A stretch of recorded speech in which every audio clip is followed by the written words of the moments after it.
ఎదుగుతున్నవారు పడతారు. స్తోత్రం కలుగును గాక.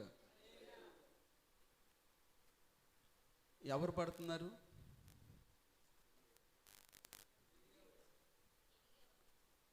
నీతిమంతులు.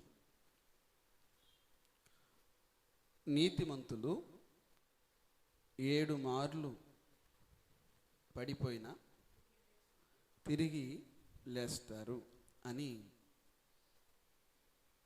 దేవుడు మనకిచ్చిన వాగ్దానం.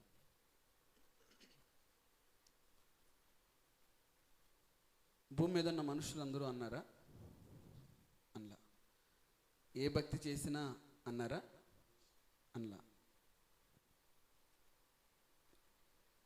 పరిశుద్ధ గ్రంథాన్ని ఎవరైతే చేత పట్టుకుంటారో, పరిశుద్ధ గ్రంథంని ఎవరైతే నమ్ముతారో, పరిశుద్ధ గ్రంథానికి ఆధారమైన దేవుణ్ణి ఎవరైతే ఆశ్రయిస్తారో వారికి మాత్రమే సంబంధించిన మాటలు ఇందులో ఉన్నాయి. ప్రత్యేకించి ఈ వాగ్దానం.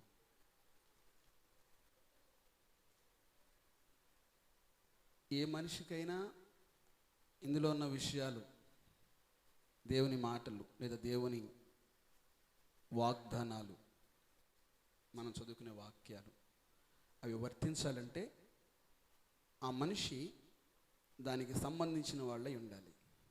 ఇప్పుడు ఇక్కడున్న మనం అందరం కూడా దేవునికి సంబంధించిన వాళ్ళు, ఇందులో ఎటువంటి సందేహం లేదు కదా. దాన్ని వాక్య పరిభాషలో ఏమని రాయబడిందంటే,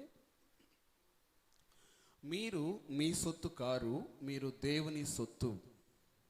ఆమేన్. మనం ఎవరి సొంతం? ఎప్పుడయ్యాం? యేసు ప్రభు నా దేవుడు, ఆయన మాత్రమే నాకు దేవుడు అనే ఒక తీర్మానం వచ్చిన రోజు, అది మారు మనసు పొందిన రోజు అంటాం. ఆ వాక్యంలో లేదా ఆ గ్రంథంలో ఏ విషయాలైతే రాయబడినాయో అవన్నీ నా జీవితాన్ని శాసించేవి, వాటికి మాత్రమే నా జీవితం మీద అధికారం ఉంది అని ఒప్పుకొని దాని ప్రకారంగా ఆ నియమాలకు తగినట్లుగా నడుచుకునేదే క్రైస్తవ జీవితం. ఈ జీవితంలో 2 పదాలు మనం గుర్తుపట్టాలి. మొదటి పదం నీతిమంతులు. ఎవరండి? నీతిమంతులు అంటే ఎవరు? ఎట్లుంటారు? దొంగోడు అని నేను బోర్డు రాసి పెట్టుకుంటాడా? నరహంతకుణ్ణి అని బోర్డు రాసి పెట్టుకుంటాడా? మోసగాడిని అని బోర్డు రాసి పెట్టుకుంటాడా? పోనీ మంచివాడిని అని బోర్డు రాసి పెట్టుకుంటారా? అలాగే మరి నీతిమంతుల్ని ఎలా గుర్తుపట్టాలి? 1 విశ్వాసం, 2 క్రియలు. ఈ 2 ఉంటేనే క్రొత్త నిబంధనలో సంపూర్ణులు అవుతారు. ఏమిటట? ఎప్పుడు? ఈ 2 ఉంటేనే సంపూర్ణులు అవుతారు. ఇప్పుడు ఇంతకీ నీతికి వ్యతిరేక పదం ఏంటి?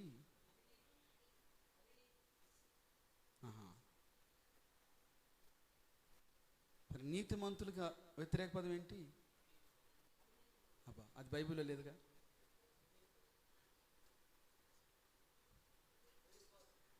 కాస్త అప్పుడప్పుడు అవిశ్వాసులు వేరు నాన్న. దేవుని మీద నమ్మకం పెట్టినాడు కానీ కొద్ది డౌట్లు ఎక్కువ. అది అవిశ్వాసం అంటే. ఎందుకు పేతురు అవిశ్వాసపడ్డావు అని ప్రభు అన్నారు. ఎందుకు సందేహపడ్డావు అని అటువంటి వారి మీద కనికరపడ్డాడు. అది కాదు. మరి ఇంకేంటి? భక్తిహీనులన్నా కూడా ఒకప్పుడు భక్తి ఉండేది, ఇప్పుడు తగ్గింది. అది పార్టీ ఇదే. దుష్టులు, ఇది కొంచెం తీవ్రమైన పదం. అంటే చెడ్డోళ్ళు, అమ్మ పాపులు. సామెత గ్రంథం చదివితే అందులో శుభ్రంగా రాయబడి ఉంది.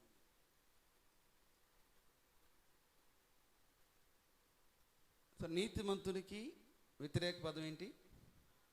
పాపాత్ములు. ఇప్పుడు మనకి పాపం ఉందా లేదా?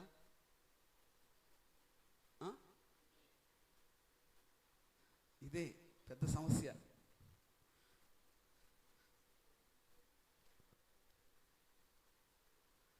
చెప్పాలి. మనలో పాపం ఉంటుంది. పాపం అంటే పాపం కాదు, పాప నియమం ఉంటుంది. గుర్తుపట్టాలి పదాలు. పరిశుద్ధత లేకుండా ఎవరు ప్రభువుని చూడలేడు. హృదయశుద్ధి గలవారు ధన్యులు, వారు దేవుణ్ణి చూస్తారు. అంటే దీని అర్థం ఏంటి? పాపం పెట్టుకుని మనిషి ప్రభువుని సమీపించలేడు. అది లేనప్పుడు, దాన్ని అసహించుకున్నప్పుడు మనిషి దేవుని సమీపించగలుగుతాడు, ఆయన ప్రభావాన్ని అనుభవిస్తాడు. ఆ తర్వాత దేవుని మహిమను సంపాదించుకుంటాడు. స్తోత్రం కలుగును గాక. జాగ్రత్తగా గమనించండి బిడ్డలారా.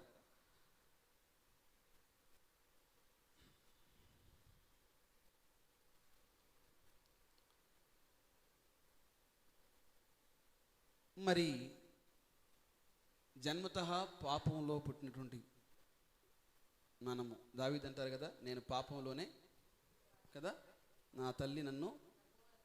అవును కదా. అలా కాకుండా ఇంకేమన్నా వెరైటీకి పుట్టినోడు ఉన్నారు ఇక్కడ? ఎక్కువ యేసే తప్ప భూమి మీద ఎవరు లేరు, స్త్రీ అయినా పురుషుడైనా. కాబట్టి మనం ఆ పాపంలోనే పుట్టాం. జన్మ పాపం, కర్మ పాపం అంటారు. జన్మ పాపం అంటే మన తల్లిదండ్రులు చేసినటువంటి ఫలితం మనం అనుభవించాల్సిన పరిస్థితి. కర్మ పాపం అంటే మనం చేసుకున్న పనులను బట్టి మనం అనుభవించాల్సిన స్థితి. ఈ రెండిటి నుంచి మనల్ని విడిపించేది ఒకటి ఉంది, అది యేసు రక్తం. హల్లెలూయా. యేసు రక్తం ప్రతి పాపము నుండి మనల్ని కదా. ఇప్పుడు ఆ రక్తాన్ని మనం ఆశ్రయించాం కనుక పవిత్రులం అవుతున్నాం. దీనికి అనుబంధంగా పత్రికా పాఠంలో ఒక మాట ఏమని రాయబడిందంటే, శరీరానికి ఆత్మకు పట్టినటువంటి కల్మషం, కల్మషం నుంచి మనమే శుద్ధి చేసుకుందాము అని రాయబడింది. శరీరానికి మురికి ఎట్లా పట్టిద్ది? కల్మషం అంటే మురికి. శరీరానికి మురికి ఎట్లా పట్టిద్ది? స్నానం చేసి చక్కగా ఇంట్లో కూర్చున్నాం, మురికి పట్టిద్దా పట్టదా? ఇప్పుడు దాన్ని ఏం చేయాలి? బట్టల్ని ఉతుక్కోవాలి, శరీరాన్ని కూడా శుభ్రం చేసుకోవాలి. అలాగే ఆత్మ కూడా కల్మషం పడుతుంది. ఆత్మకు ఎట్లా పట్టింది కల్మషం? నువ్వు చూచిన వాటి ద్వారా, విన్న వాటి ద్వారా, నీ హృదయంలో ఏర్పాటు చేసుకున్నటువంటి అభిప్రాయాల ద్వారా కల్మషం పట్టింది. దాన్ని ఏం చేయాలి? వాక్యం అనే ఉదక స్నానము చేత, వాక్యం అనే నీళ్ళ చేత మన ఆత్మలను మనం పవిత్రపరచుకోవాలి. ఇది ప్రతిరోజు జరగాల్సినటువంటి కార్యక్రమం. ఇంకొక గంట ఎక్స్ట్రా కనుక ఈ సెషన్ పెడితే చిరాగ్గా ఉండి మెల్లమెల్లగా ఒక్కొక్కరు లేచి వెళ్ళిపోతూ ఉంటారు. శరీరం సహకరించదు, పైన ఉన్న వేడి అట్లా ఉంది. వచ్చే ఆదివారం నుంచి ఆరాధన 9 గంటలకి ప్రారంభమవుతుంది. ఎండలు బాగా తీవ్రం అవుతున్నాయి కదా, పెందల కడిని ఆరాధన ముగించేసుకుందాం కనుక సిద్ధపడండి. రైట్.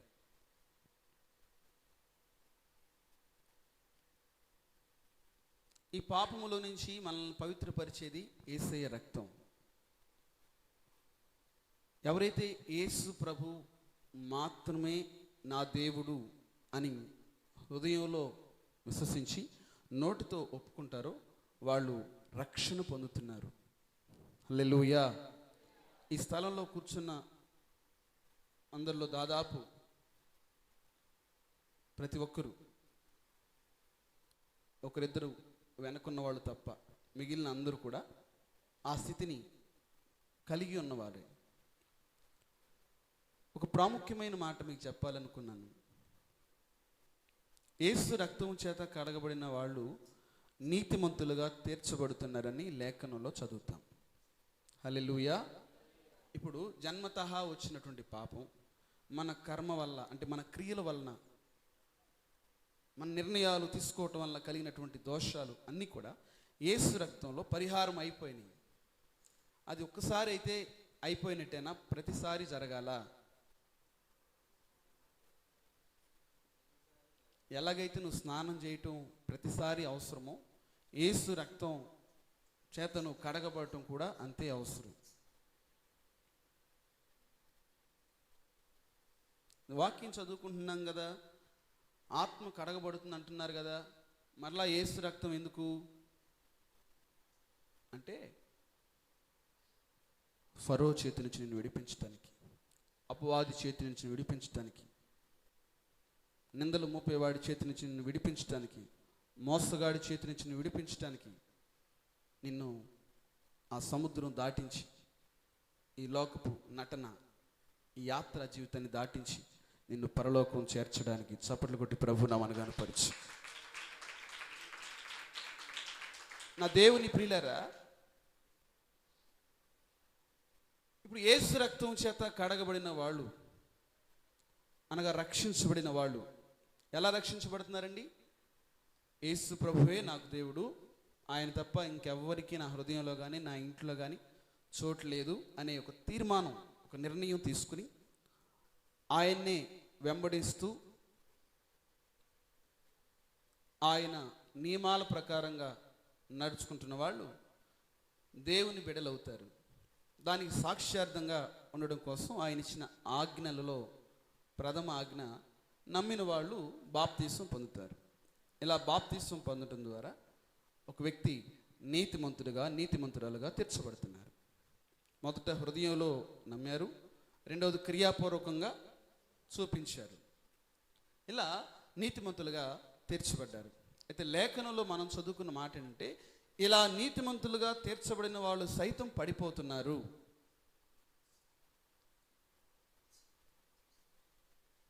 అని. ఇప్పుడు నా ప్రశ్న ఏంటంటే, అసలు పడిపోవడానికి గల కారణాలు ఏమిటి?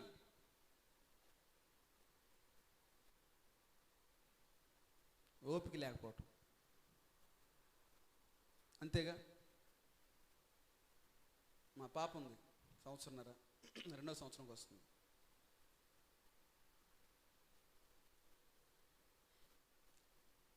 నాలుగు అడుగులు వేసింది. అందరి పిల్లలు అంతే, మనం కూడా అంతే. అది ఒక క్రమం. కాబట్టి ఎవరు పడతారు అంటే, ఎదుగుతున్న వాళ్ళు ఆ ఎదిగే క్రమంలో పడతారు.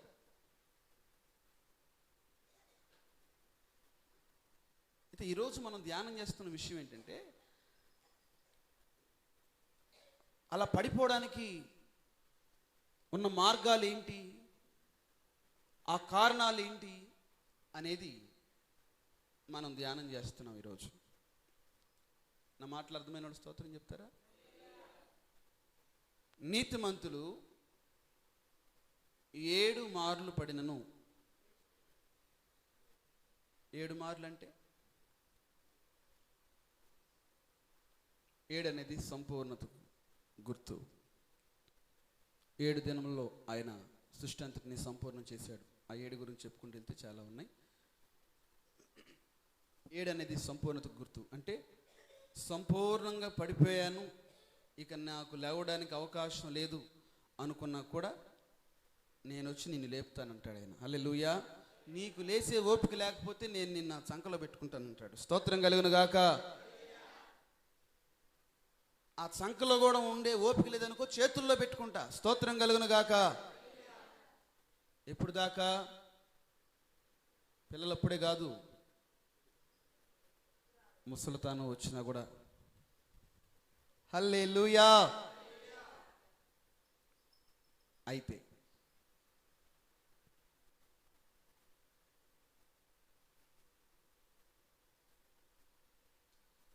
యవ్వన ప్రాయంలో పడిపోవటం అనేది దుర్మార్గం. చిన్నపిల్లలు పడిపోయారంటే అది సమంజసం. ముసలి వాళ్ళు పడ్డారంటే అది సమంజసం. కానీ కుర్రోళ్ళు పడుతున్నారంటే అది తేడా. దాని అర్థం ఏంటంటే నిన్నో మొన్నో రక్షించబడ్డారు, ఒక 10-20 రోజులు, నెల రోజులు అయింది. అలాంటి వాళ్ళు అయ్యో నేను విడుదల పొందలేకపోతున్నాను, నాకు ఇట్లా అనిపిస్తుంది, నాకు బాధ కలుగుతుంది అని అంటున్నారంటే సహజం. కాటికి కాళ్ళు ఇడిచిన వాళ్ళు ఎవరు ఉన్నారనుకోండి, వాళ్ళు అయ్యా ప్రార్థన చేసుకోలేకపోతున్నాను, ఇంకా వాకింగ్ చదవలేకపోతున్నాను, లేకపోతే వాళ్ళ మీద కొన్ని కంప్లైంట్లు ఇస్తూ ఉంటారు. చెప్పింది చెబుతున్నారు, లేకపోతే చేదస్తంగా మారిపోయారు. సహజం అది. ఈ రెండు కాకుండా బలవంతులైన వాళ్ళు, ఎదిగిన వారు ఉన్నారే, వాళ్ళు కూడా పడిపోతున్నారని లేఖనం చెప్తుంది. నీతిమంతులు ఏ వయసులో ఉన్నా ఆ ముద్ర మారదు.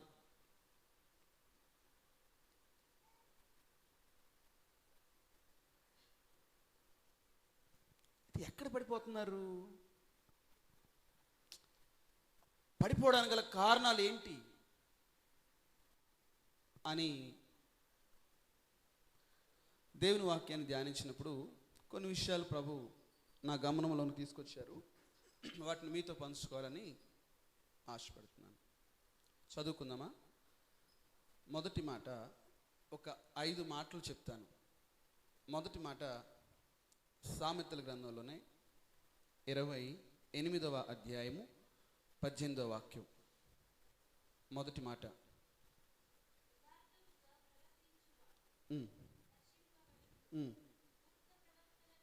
Note this point. మూర్ఖ ప్రవర్తన కలిగిన వాడు హఠాత్తుగా పడిపోవును. వినాలి, నన్ను గమనించండి. నీతిమంతులు పడిపోతున్నారు, అయినప్పటికీ వాళ్ళు తిరిగి లేస్తారు అనేది వాగ్దానం. అది ఎక్కడ పడిపోతున్నారు, దానికి కారణాలు ఏమిటి, పడిపోవడానికి ఉన్న మార్గాలు ఏమిటి అని వాక్యాన్ని ధ్యానించడం చేసినప్పుడు మొదటి విషయం మూర్ఖ ప్రవర్తన. చెప్తారా? ఇంత మూర్ఖులా మీరు?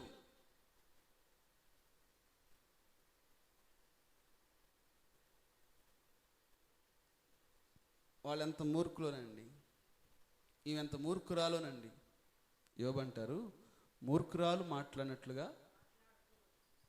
మనం దేవుని వలన మేలే అనుభవిస్తామా, కీడు అనుభవించటానికి తగిన వాళ్ళం కాదా? సో మూర్ఖత్వం కలిగినటువంటి హృదయం ఎట్లా ఉంటుందంటే, పెట్టినరోజు పండగ,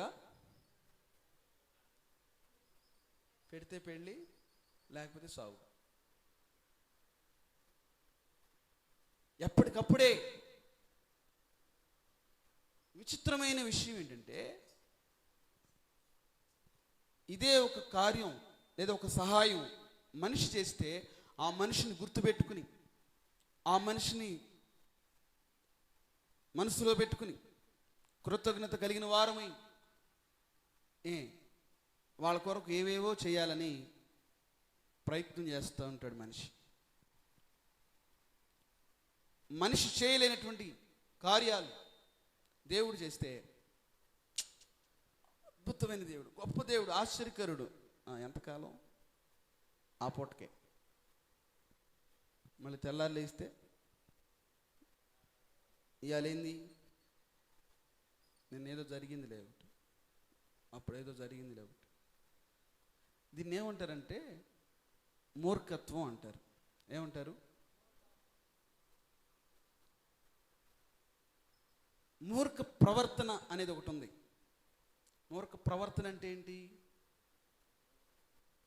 ఒకటేమో మనసు సంబంధించి చెప్పా మూర్ఖత్వంలో. ఇప్పుడు మూర్ఖ ప్రవర్తన అంటే కనిపించేది.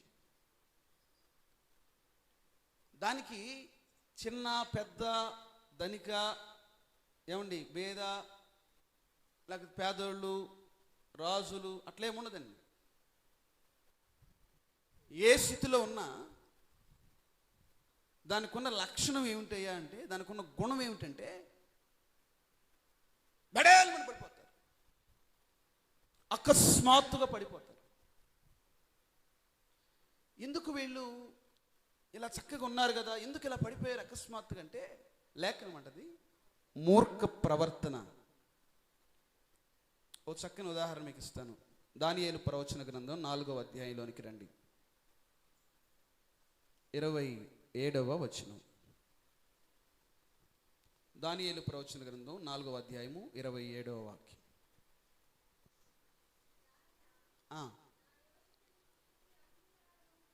దేవుని సేవకుడు, పరిశుద్ధ దేవతల ఆత్మ కలిగిన వాడని రాజు చేతే పేరు పొందినవాడు, గుర్తింపు పొందినవాడు అయినటువంటి దానియేలు అనేటువంటి సేవకుడు రాజుగారికి ఒక ఆలోచన చెప్తున్నారు. ఇప్పుడు మీకు ఎలాగో ఒక ఆలోచన నేర్పబడుతుందో అలాగున ఆలోచన చెప్తున్నారు. ఏమిటి ఆలోచన? అయ్యా, నా యోచన, నా ఆలోచన నీ దృష్టికి అంగీకారమగును గాక. అంటే కొంచెం ఆ మాట బుర్రకెక్కించుకుందో గాక. ఏమిటట? ఒకవేళ నీవు నీ పాపములు మాని నీతి న్యాయములను అనుసరించి నీవు ఎవరెవరినైతే బాధ పెడుతున్నావో, అంటే నీ మూలంగా ఎవరైతే బాధపడుతున్నారో గమనించి వాళ్ళని కొంచెం ఆదరించి కనికరించి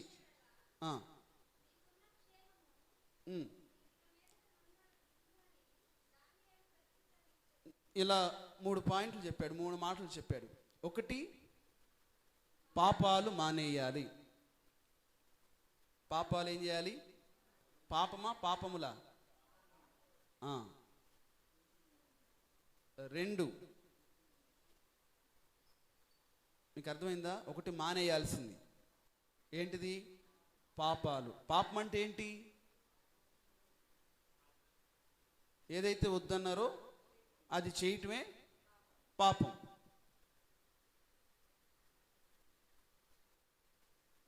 సరే, పాపాలు మానేయాలి.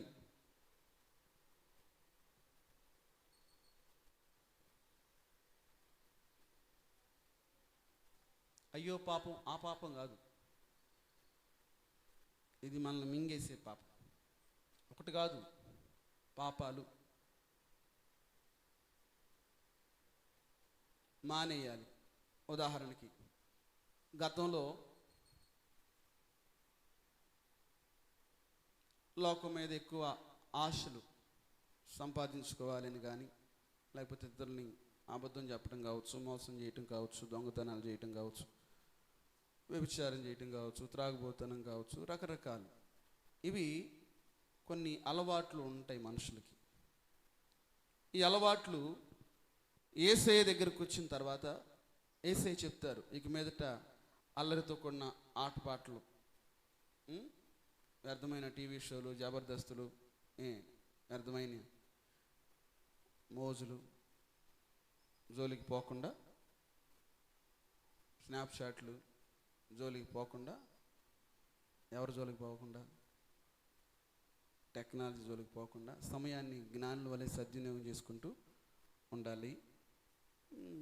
కొంచెం వల్గర్ లాంగ్వేజ్ మానేయాలి, అంటే బూతులు మాట్లాడకూడదు, కొంచెం అన్నిట్లో మితంగా ఉండాలి. ఇలా కొన్ని జాగ్రత్తలు నేర్పించబడతాయి. ఒక ఆలోచన నేర్పించబడితే దేవుని సన్నిధికి వచ్చినప్పుడు అది మీరితే మీకు అర్థమైందా? తెలియనప్పుడు అది పాపం కాదు.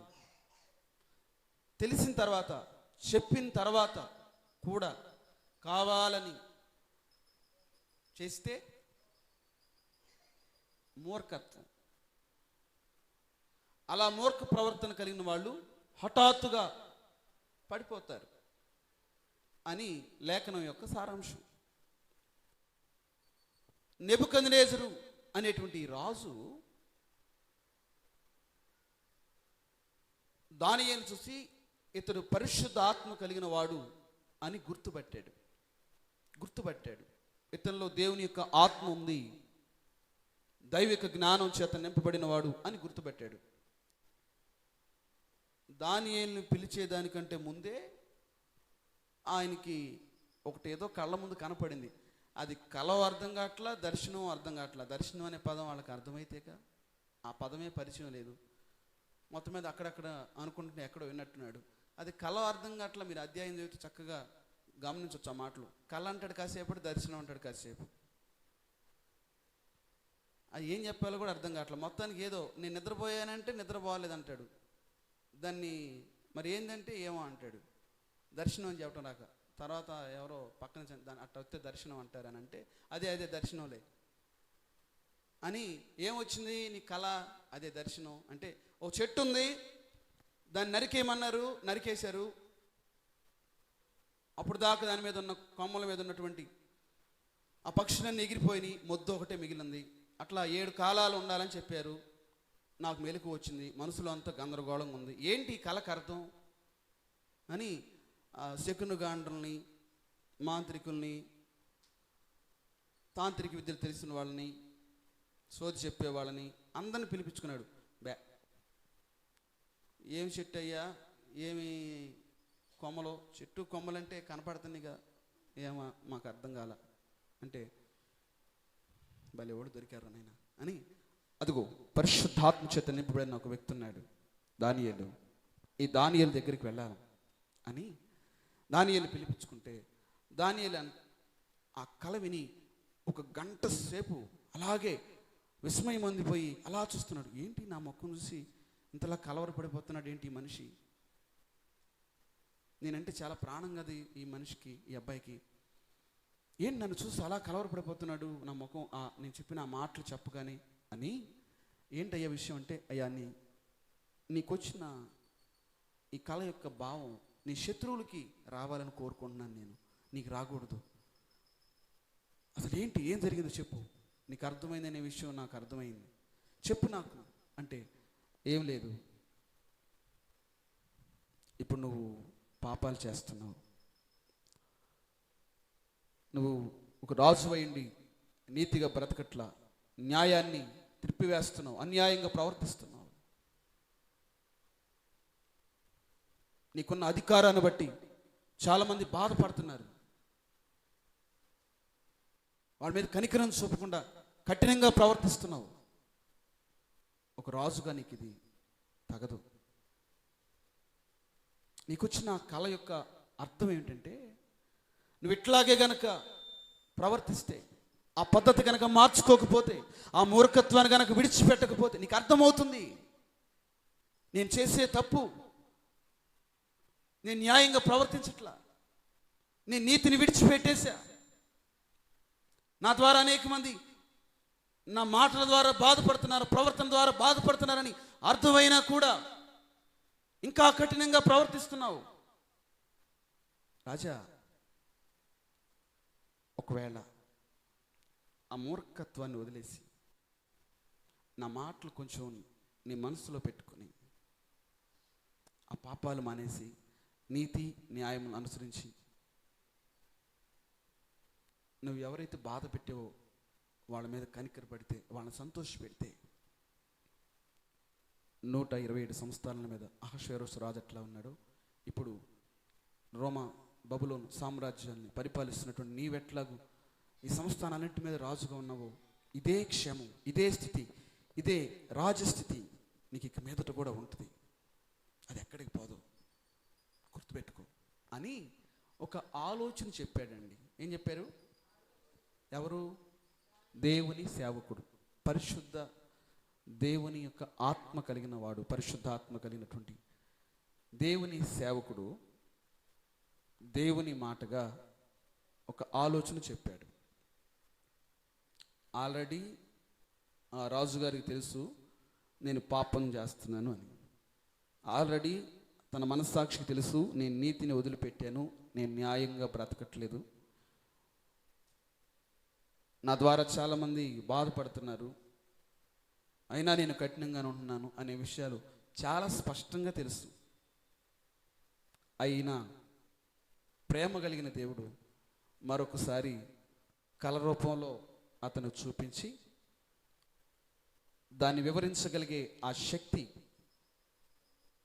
పరిశుద్ధాత్మనికి మాత్రమే ఉందని, ఆ పరిశుద్ధ ఆత్మను ఎవరైతే పొంది ఉంటారో వాళ్ళు మాత్రమే చెప్పగలరని రుజువు చేయడానికి అది జ్యోతిష్కులు కానీ తన రాజ్యంలో ఉన్నటువంటి గారడి వాళ్ళకి కానీ ఎవరికి సాధ్యం కాకుండా చేశాడు.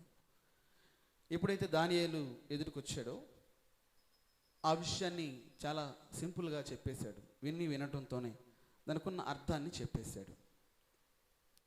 ఇక్కడ సబ్జెక్టులోకి వచ్చాం కాబట్టి నేను మీకు చెప్పే ఒక మాట, మీలో ఎంతమందికి కలలు వస్తాయి? మీలో ఎంతమందికి కలలు వస్తాయి? సగం సగం ఎత్తేరింది, కన్ఫామ్ లేదా? మీరు కూడా రాజుగారి లాగా కల దర్శనం అర్థం కాకుండా ఉన్నారా? వస్తాయి కదా. మీరు నోట్ చేయాల్సిన పాయింట్, పరిశుద్ధ ఆత్మను పొందితే ఆ కలలకు అర్థాలు మీరు కూడా చెప్పగలుగుతారు. చప్పట్లు కొట్టి ప్రభు నామమును ఘనపరచండి. హల్లెలూయా. ఇవి గుర్తులండి, నేను పొందానా లేదా అని నీకు నువ్వే సెల్ఫ్ చెకింగ్ చేసుకోగలిగేటట్లుగా.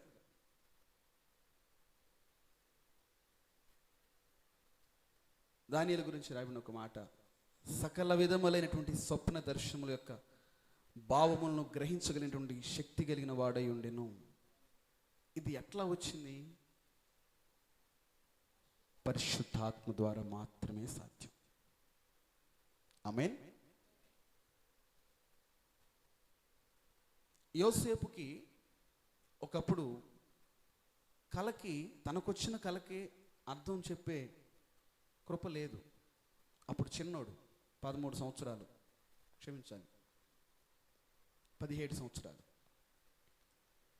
అప్పుడు తనకంత అనుభవం లేదు భక్తిలో. కానీ నమ్మకంగా ప్రభువును వెంబడిస్తున్నప్పుడు తను 30వ సంవత్సరం వచ్చేసరికి తన కళ్ళకే కాదు, తనతో పాటు జైల్లో వేయబడినటువంటి వారి కళ్ళకి అర్థం చెప్పగలిగే కృప పొందాడు. ఆ రాజ్యాన్ని ఏలుతున్నటువంటి ఫరో గారికి వచ్చినటువంటి కళకు కూడా అర్థాన్ని చెప్పి ఆ దేశానికి రాజుగారి తర్వాత రాజు అంతటోడు అయిపోయాడు. చెప్పేది ఏదో గట్టిగా చెప్పచ్చు, సత్యం అడిగి చెప్పించుకోవాలి, స్పందన ఇది. కనుక వాక్యం వింటున్న దేవుని ప్రియులారా, కళ్ళలు రావు, కళ్ళకు అర్థాలు లేవు అనేటువంటి వెర్రిబాగులోళ్ళు ఉన్నారు. అంటే వాళ్ళు దేవుని వాక్యాన్ని నమ్మడంలా. దేవుడు ఎందుకు చూపిస్తాడు? నీ జీవితంలో ఏం జరగబోతుందో దాన్ని నువ్వు నిలవరించడానికి. స్తోత్రం కలుగును గాక. అది జరగకుండా ఆగడానికి మనిషికున్న ఒకే ఒక కోరిక ఏంటంటే భూమి మీద జరగబోయే తెలుసుకోవాలి. దాని కొరకే టెక్నాలజీ అంతా ఉపయోగిస్తున్నారు. రోబోల దాకా వచ్చారు. ఇప్పుడు ఇంత చేసిన కంటికి కనిపించిన వైరస్ అడ్రస్ కనుక్కోలేకపోయారు. 4th స్టేజ్ అంటున్నారు. మళ్ళీ ఇట్లుంటుంది మనిషి తెలివి. అది దేవుని ఆత్మ జ్ఞానం అయితే, పరిశుద్ధాత్మని పొందితే నీ కలలకి వేరే వాళ్ళ దగ్గర అర్థాలు చెప్పించుకోవడం కాదు, నీకొచ్చిన కళలకి నీవు గ్రహించడం మాత్రమే కాకుండా ఇతరులకు కూడా నువ్వు ఆ భావం చెప్పగలిగేటువంటి కృప దేవుడు నీకు ఇస్తాడు. ఇది ఎప్పుడు సాధ్యం? పరిశుద్ధ ఆత్మను పొందిన వారికి మాత్రమే సాధ్యం.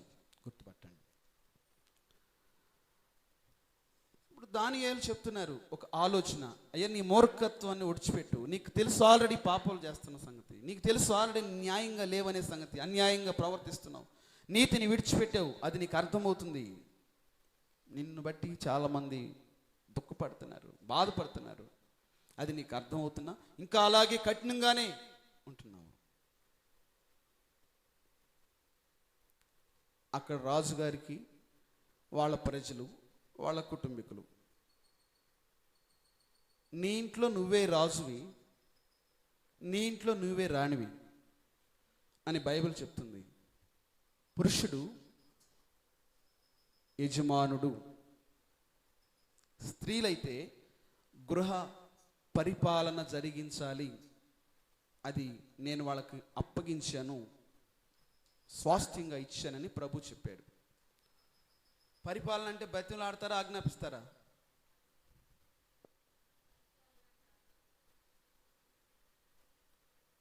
చెప్పట్లా.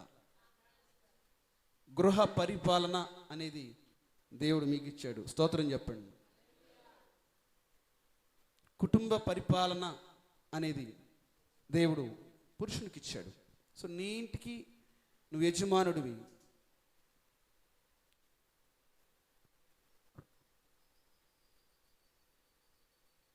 మరి నీ రాజ్యంలో నీ బంధువులు కావచ్చు, కుటుంబీకులు కావచ్చు, స్నేహితులు కావచ్చు, పరిచయస్తులు కావచ్చు, వారి మధ్యలో నీ ప్రవర్తన మూర్ఖ ప్రవర్తనగా ఉందా? ఇంకా అదే సాక్ష్యాన్ని నువ్వు కొనసాగించుకుంటున్నావా? లేక ఒకప్పుడు మూర్ఖంగా ఉండేవాడు, మూర్ఖంగా ఉండేది, ఇప్పుడు సాత్వికంగా దీనంగా అయిపోయారు, యేసు ప్రభు దగ్గరికి వెళ్ళాక మార్పు వచ్చింది అనే సాక్ష్యం ఏమైనా ఉందా?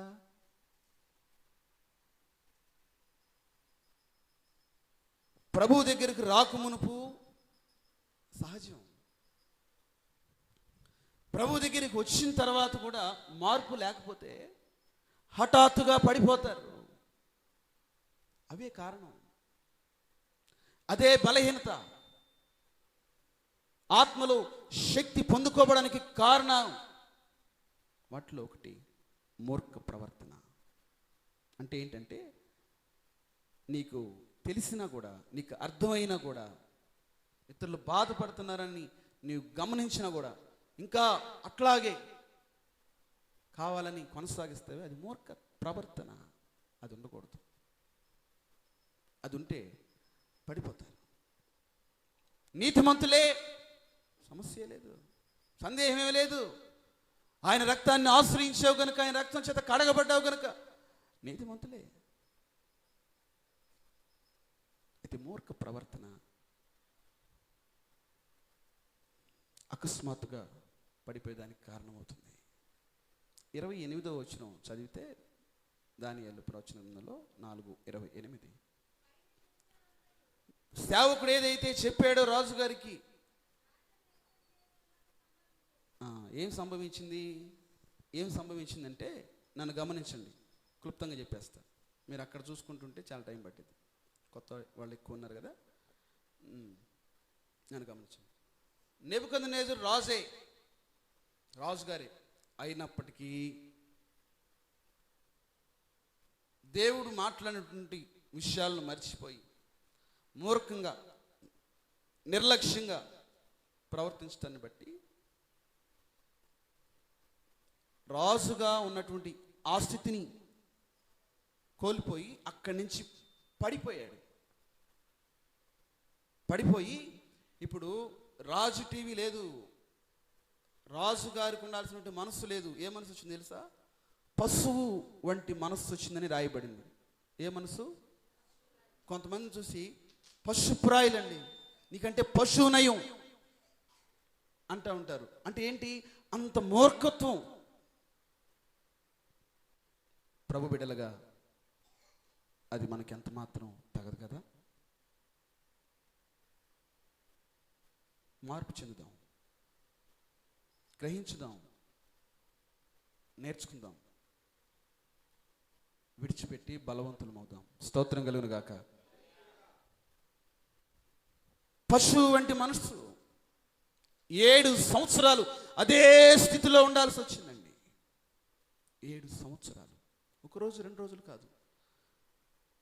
ఒక్కసారి పడిపోతే మరలా తిరిగి లేవడానికి ఆయనకి పట్టిన కాలం 7 సంవత్సరాలు. ఒక సేవకునిగా నేను చెప్పే మాట, ఆయనంటే అన్యుడు.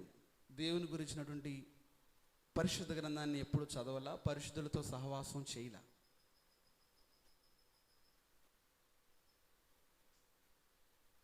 కనుక తెలియదు. రాజుగా కొన్ని నియమాలు ఉండాలని ఆలోచన కలిగి ఉన్నాడు. ఆ ప్రకారంగా దేవుడు తన నీతిని, న్యాయాన్ని, యథార్థమైన హృదయాన్ని చూసి దీవించి ఆశ్రయించి రాజుగా చేశాడు. అవి పోగొట్టుకుంటున్నప్పుడు ప్రేమ కలిగిన దేవుడు కలల్లో కనిపించి మాట్లాడాడు.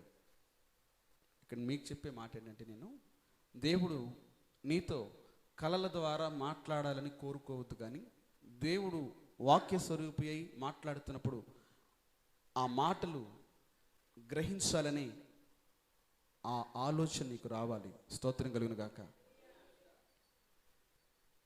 కంటికి కనిపించకుండా ఏదో వస్తే అది సైతాన్ చూపించిందో, బ్రహ్మపరిచే ఆత్మ చూపించిందో, లేకపోతే మనిషి ఏదన్నా తెర చూపించాడో, లేకపోతే దేవుడు నీ అనుమానాలు ఎందుకు? నీ ఆత్మీయ స్థితి బలహీనంగా ఉంటే నీకు కలలు వస్తాయి. ప్రభువే చెప్పారు, అంత్యదినముల యందు మనుష్యులందరి మీద నా ఆత్మను కుమ్మరిస్తాను. అందులో కళ్ళు ఎవరు కంటారు చెప్పాలి? ముసలోళ్ళు. కాబట్టి అది ఆత్మీయ స్థితిలో బలహీనతను చూపిస్తుంది. కనుక ఎదగాలి. ఇదిగో మీ ముందున్నానే, నేను కూడా ఒకప్పుడు రోజుకు 2 కళలు వచ్చాయి. 2 కళలు ఎట్టండి, మేము మధ్యాహ్నం పూట కూడా పడుకునేవాడిని. పని చేసి వచ్చి అలసిపోయి రాత్రిపూట నిద్ర ఉండేది కాదుగా, చెప్పాను కదా సాక్ష్యం. అట్లా రాత్రిపూట కూడా పని చేయడం వల్ల ఆ రాత్రిపూట అయితే 2 గంటలు పడుకుని మళ్ళీ మధ్యాహ్నం కూడా పడుకోవాల్సిన పరిస్థితి వచ్చేది. ఆ కారణం చేత మధ్యాహ్నం పడుకుంటే ఒక కళ, రాత్రి పడుకుంటే ఒక కళ. అర్థమయ్యేది కాదు. ఎందుకంటే వాక్యం చదివే తీరిక ఏడుంది, ఓపిక ఎక్కడుంది? బిజీ బిజీ బిజీ, రూపాయి సంపాదించడం బిజీ బిజీ. దానికి కట్టాలి, దీనికి కట్టాలి, దీనికి కట్టుకోవాలి, దానికి కట్టుకోవాలి. దేవుని ప్రియులారా, మన జీవితాలు మార్పు చెందాలని ప్రభు కోరుతున్నాడు. పరిశుద్ధ దేవతల ఆత్మ కలిగిన వాడని గుర్తుపట్టాడు దానియేలు. నెబుకద్నెజరు ఆ విషయాన్ని చూసి అతను పిలిపించుకుని చక్కని ఆలోచన పొందుకున్నాడు. సరిగ్గా సంవత్సరానికి వాక్యం రాయబడింది. కరెక్ట్గా 12 నెలలకి.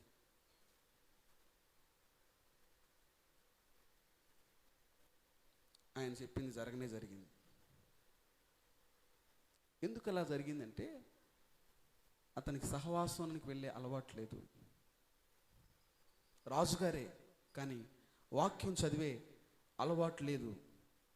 మోకరించుకుని ప్రభు సన్నిధిలో ప్రార్థన చేసుకుని దేవుడు ఆలోచన చెప్తే ఆలోచన పొందుకునే అలవాటు అతనికి లేదు. తనకి ఏదనిపిస్తే అది చేస్తాడు.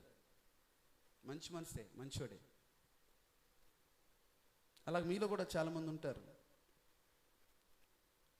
ఆ మార్గాలు విడిచి, ఆ బలహీనతలు విడిచి, ఈ మూర్ఖత్వాన్ని విడిచి నువ్వు ముందుకు రావాలని ప్రభు పిలుస్తున్నాడు. స్తోత్రం కలుగును గాక. 2వ మాట చదువుకుందాం. హెబ్రీయులకు రాసిన పత్రిక 4వ అధ్యాయము 11వ వాక్యం. హెబ్రీయులకు రాసిన పత్రిక 4వ అధ్యాయము 11వ వాక్యం. అవిధేయత వలన వారు పడిపోయినట్లుగా మనలో ఎవడును పడిపోకుండా ఆ పరలోకంలో ప్రవేశించడానికి జాగ్రత్త పడదాం. వినండి, అయిపోయిందా? నన్ను చూడండి. అవిధేయత వలన వారు అంటే ఎవరు? మనకు ముందు యాత్రా జీవితం చేసిన కొంతమంది నీతిమంతులు.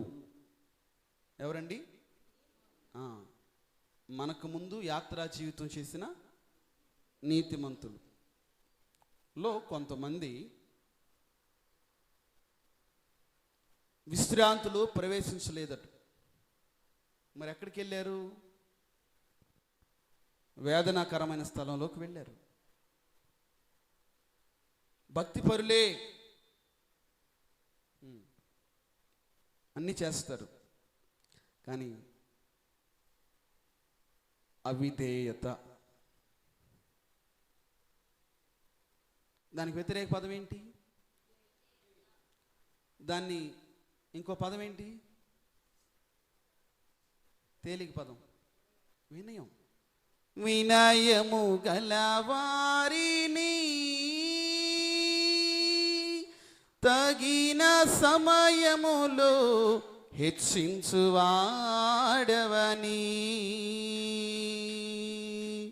వినయము గల వారిని తగిన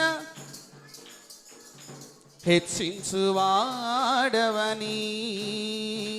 నీవు వాడు పాత్రనై నేనుండుటకై నిలచియుందును పవిత్రతతో. నీవు వాడు పాత్రనై నేనుండుటకై నిలచియుందును పవిత్రతతో. హల్లెలూయా, యేసయ్యా నీకే స్తోత్రమయ్యా. హల్లెలూయా, యేసయ్యా నీకే స్తోత్రమయ్యా. మహాగణుడవు, మహోన్నతుడవు, పరిశుద్ధ స్థలములోనే నివసించువాడవు. కృపా సత్య మా మధ్యలో నివసించుట న్యాయమా. మము పరిశుద్ధ పరచుటే నీ ధర్మమా. కృపా సత్య సంపూర్ణమై మా మధ్యలో నివసించుట న్యాయమా. మము పరిశుద్ధ పరచుటే నీ ధర్మమా. మహాగణుడవు,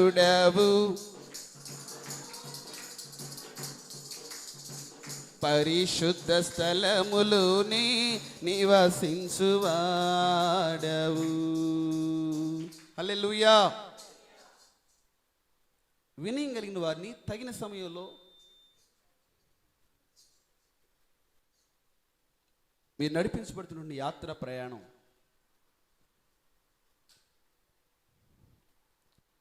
పగలు మేఘస్తంభంగా, రాత్రి అగ్నిస్తంభంగా మీకు తోడుగా ఉండి నడిపిస్తాను. నేను మీ కొరకు ఏర్పాటు చేసినటువంటి సేవకుని మాటను విని విధేయులై మీరు నడవండి అని ప్రభు చెప్తే, అలాగే అలాగే అయ్యా మేము మీ ముఖం చూడలేము, కనీసం మీ దగ్గర 40 రోజులు ఉన్నాం, సేవకుని మోసే ముఖం కూడా చూడలేము అన్న ప్రజలు విశ్రాంతిలోకి వెళ్ళలేదట. ఎక్కడికి వెళ్ళారు? నరకానికి వెళ్ళారు. విశ్రాంతిలోకి వెళ్ళాల అని లేఖనం చెప్తుంది. కారణం ఏమిటా అంటే వాళ్ళు పడిపోయారని రాయబడింది. ఎక్కడ పడిపోయారు అని ఆలోచన చేస్తే చెప్పనా, అవిధేయత అంటే ఏంటి? సణుక్కోవటం, గొణుక్కోవటం, ఈ పాస్టర్ పాడైపోయాను, ఏం వాళ్ళ ఇట్లా 4 దాకా పెడతాడు.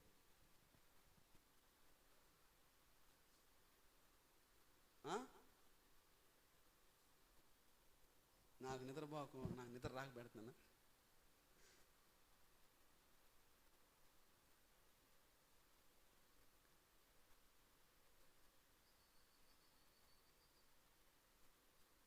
మొదటిది సణుగుడు.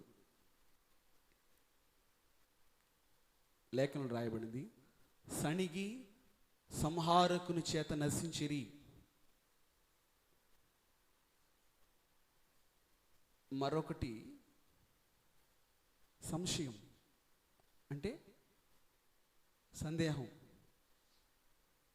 మాకు ఆ కీరకాయలు, దోసకాయలు, బీరకాయలు అని వాళ్ళు అన్నారు. ఏట మాంసం, చికెను, కోడి, ఇంకేం చెప్పండి, రొయ్యలు, చేపలు అవి కూడా వస్తాయా?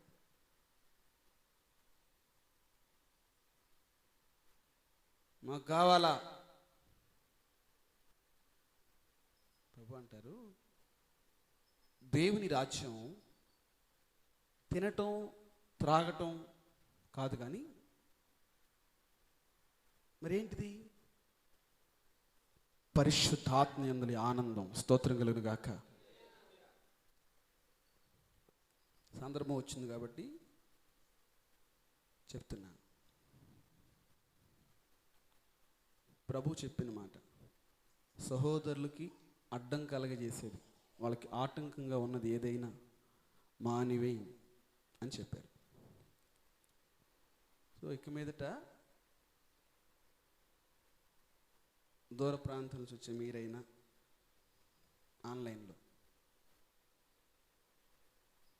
ఇక్కడ సభగా చేరి వింటున్న మీరైనా, మొక్కలు కనపడతాయి అని అనుకోమాకండి. ఇక దాన్ని మర్చిపోండి. మనం విశ్రాంతిలో ప్రవేశించడం ముఖ్యం, కానీ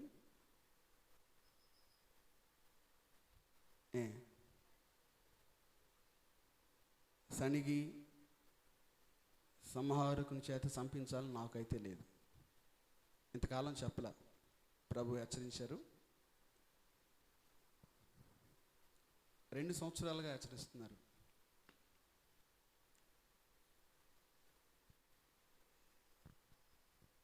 సహోదరునికి అడ్డం కలగజేయింది ఏదైనా అది మానివే అని చెప్తున్నారు. అది వ్యక్తిగతంగా చెప్పారు, సంఘంగా చెప్పారు. నేను సంఘంలో ఉన్నా కాబట్టి చెప్తున్నాను.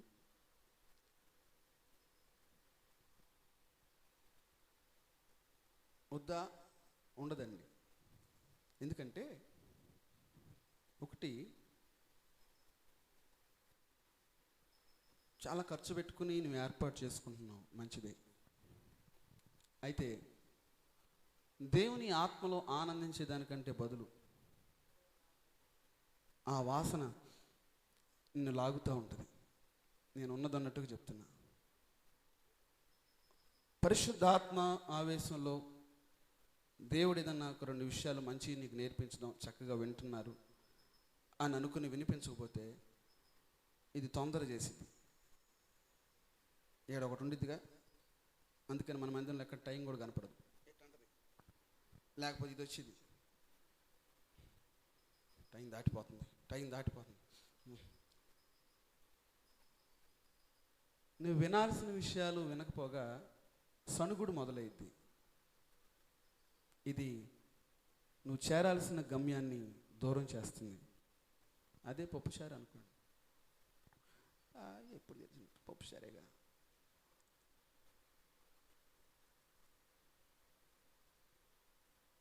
మనకు తెలియని పప్పుచారా, మనం తాగిన పప్పుచారా, ఏదో ఆకలికి అత్తేరడానికి కళ్ళు తిరిగి పడిపోకుండా పెడుతున్నారు ముద్ద అని సప్పును కూర్చుంటాం, చక్కగా వింటావు. అటు మీద ధ్యాస ఉండదు. ఇక గమ్యస్థానం చేరుతావు. స్తోత్రం చెప్పు.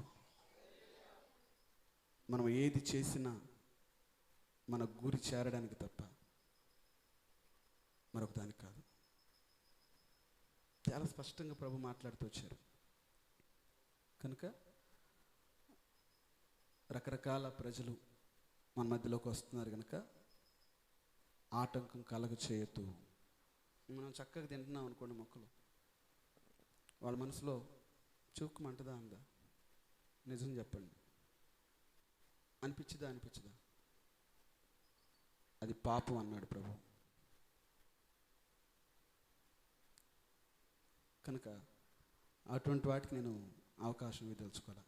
సో ఈ పాటికే మీటింగ్స్ విషయం మీకు క్లారిటీ వచ్చి ఉంటుంది అనుకుంటున్నాను. అర్థమైన వాళ్ళు స్తోత్రం చెప్పండి.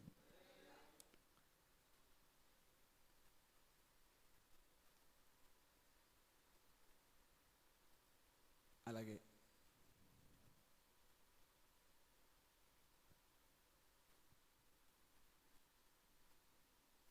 ఉదయకాలం ప్రభు మాట్లాడుతూ వచ్చారు.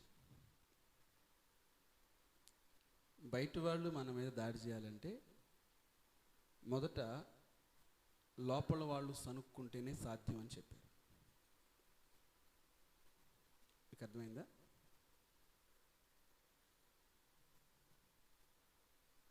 ఏ విషయంలో నువ్వు సనుక్కుంటావో ఆ విషయంలో నీకు బయట నుంచి వ్యతిరేకత మొదలవుతుంది. ఇది వాక్యక్రమం. కనుక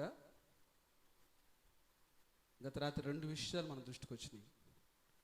ఒకటి సౌండ్ సిస్టమ్, 2 టైం.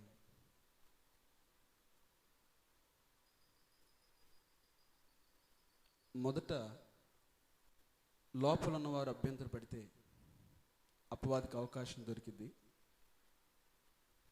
అప్పుడు వాడు కొంచెం విజృంభిస్తాడు. జరిగింది అది. వింతేం కాదు, విచిత్రం కాదు. కనుక మరి నేను కూడా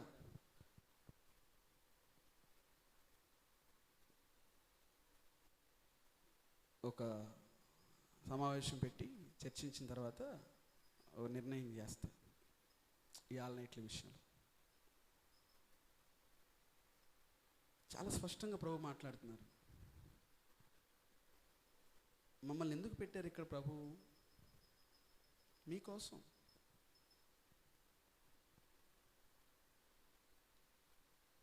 మీరే బాధపడిపోతుంటే, మీరే దుఃఖపడుతుంటే, మీరే అభ్యంతర పడుతుంటే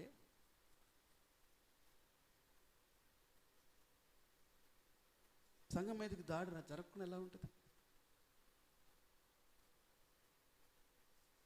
అభ్యంతరములు కలగక మానవు కానీ అది ఎవరి వలన వచ్చునో వాడికి శ్రమ కలుగుతుంది.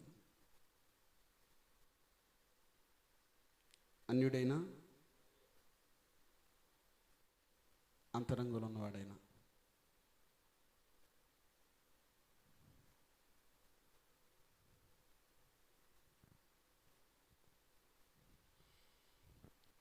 అవిధేయత. మరి కొంచెం కాలం కష్టపడితే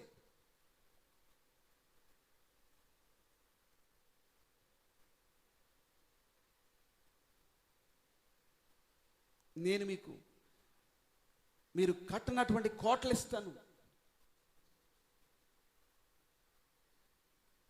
ప్రజల యొక్క ఆస్తిని సొంతం చేస్తాను, శ్రేష్టమైనటువంటి స్థలాలు నేను నుంచి మిమ్మల్ని పోషిస్తాను అని వాగ్దానాలు చేస్తే ఆల్రెడీ గెల ద్రాక్ష పళ్ళు కూడా తెచ్చి చూపించారు. చూసిన తర్వాత కూడా ఇవన్నీ ఎప్పుడు నెరవేరుతలే. అవిధేయత, అవిశ్వాసం.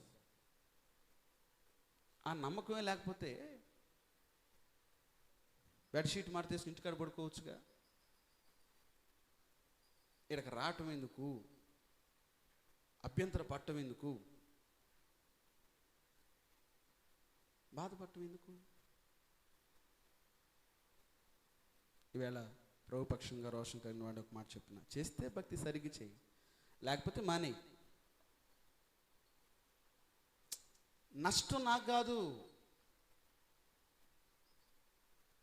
ఇప్పటికే గురి లేక, గమ్యం లేక, ఎటు వెళ్ళాలో తెలియక, ఏం చేయాలో తెలియక సతమతమవుతున్న నీకు దేవుడు భూమి మీద తన ఆత్మ పొందిన వాళ్ళని పెట్టి ఒక ఆలోచన నీకు ఇస్తున్నారు. అది తీసుకుంటే క్షేమంగా ఉంటావు, బాగుపడతావు, పైకి వస్తావు, ప్రకాశిస్తావు. అది తీసుకోకపోతే పడిపోయేది నువ్వే. సమస్య లేదు, నేను రూఢిగా రాసిస్తా పరలోకం వెళ్తానని.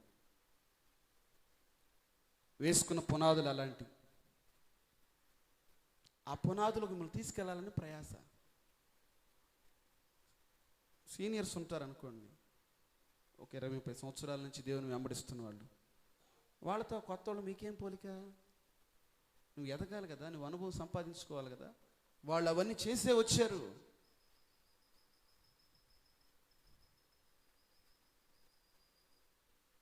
పెద్దవాళ్ళుగా మీరు ఉన్నారు అనుకోండి, నువ్వేం మాదిరి చూపిస్తున్నావు? పడుకునే దానికి అక్కడే ఉండి పడుకోపోయావా?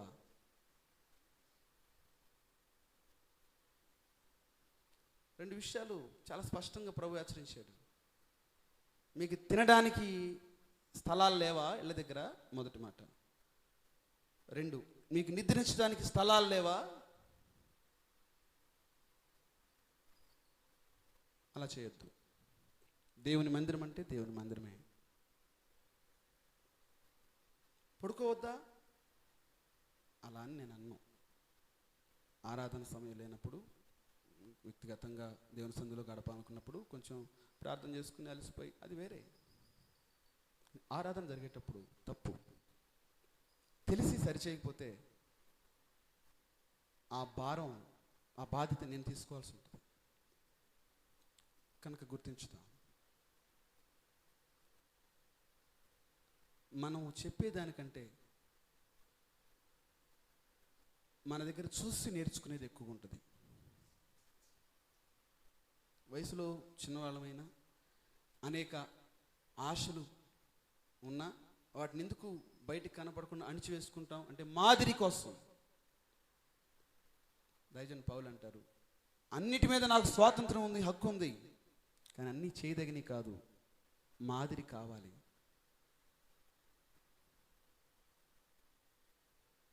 మన జీవితం ఇతరులకు అన్ని విషయాల్లో మాదిరిగా ఉండాలి. దేవునికి స్తోత్రం కలుగును గాక.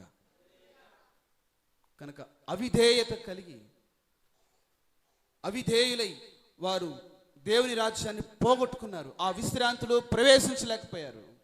కారణాలు సణుక్కోవటం, అనుమానించటం.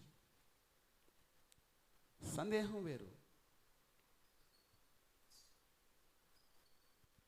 ఒకసారి వస్తే సందేహం, అది మరలా ఊర్లో వస్తే అనుమానం. ప్రభు అంటారు, సందేహపడే వారి మీద కనికరపడండి అన్నారు. అనుమానించే వాళ్ళకి దూరంగా ఉండండి అన్నాడు. ఎందుకు? ఆ జబ్బు మీకు కూడా అంటుకుంటుంది. అనుమానపు దెయ్యం, సస్పెషన్ స్పిరిట్ అంటారు దాన్ని.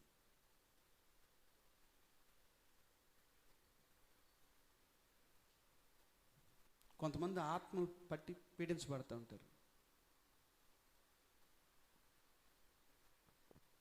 మనకు వదిలిచ్చే శక్తి లేకపోతే కొంచెం దూరంగా ఉండాలి.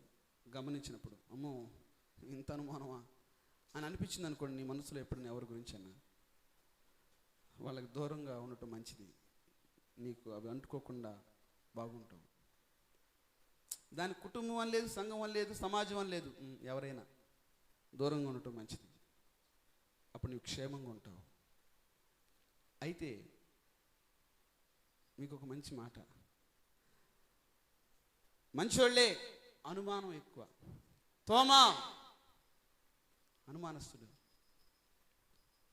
పడిపోయిన మరలా తిరిగి లేపి తన సాక్షిగా వాడుకున్నాడు. చప్పట్లు కొట్టి ప్రభు నామమున కనపరచు. హల్లెలూయా, హల్లెలూయా, హల్లెలూయా. నేను చెప్పేది ఏంటంటే, మనుషులంగా మనం ఉన్నాం గనక మనకు కొన్ని పరిమితులు ఉన్నాయి. వాటిని గమనించి గ్రహించి జాగ్రత్త పడాలి.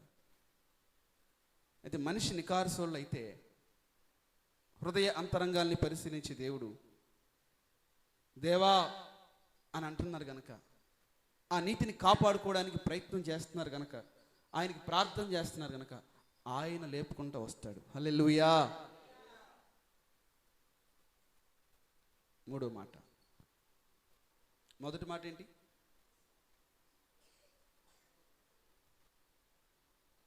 2 విషయాలు చెప్పాను ఇప్పుడు.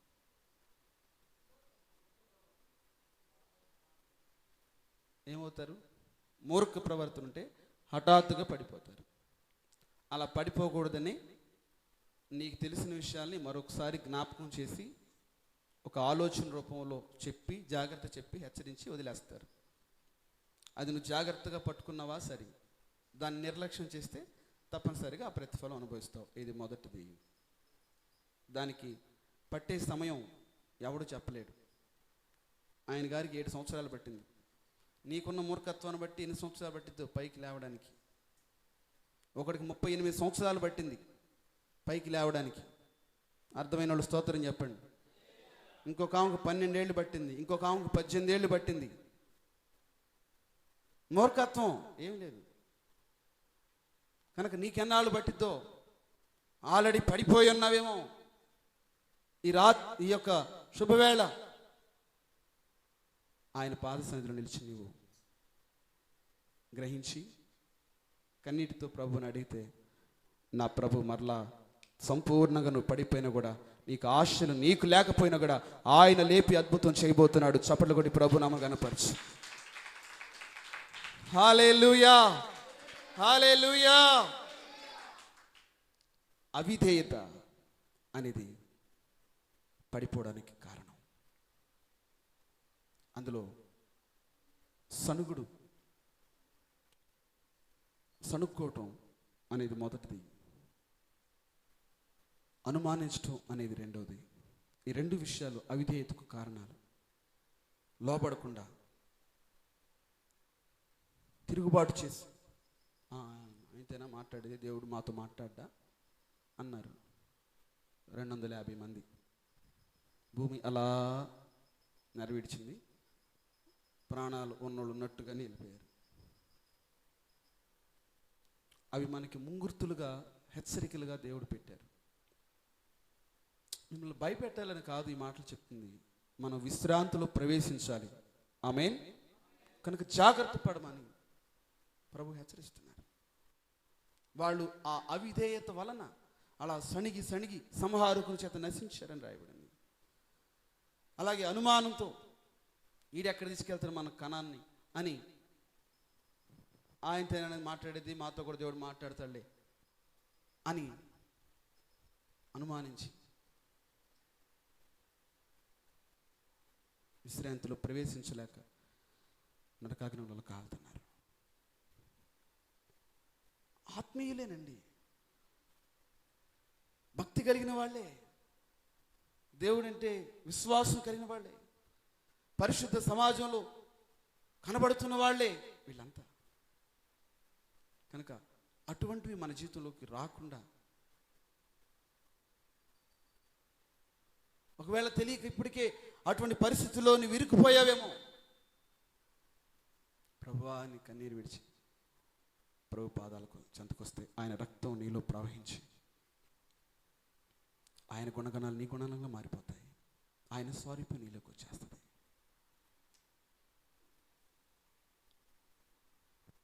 మూడో మాట, సామెతల గ్రంథం 11వ అధ్యాయము 5వ వాక్యం. సామెతల గ్రంథం 11:5.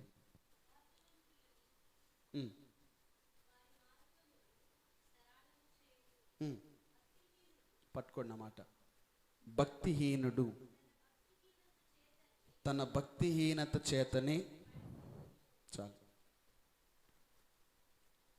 భక్తిహీనత వలన పడిపోతారు. అంటే ఎట్లా పడిపోతారండి? ముందు భక్తి అంటే ఏంటో చెప్పండి,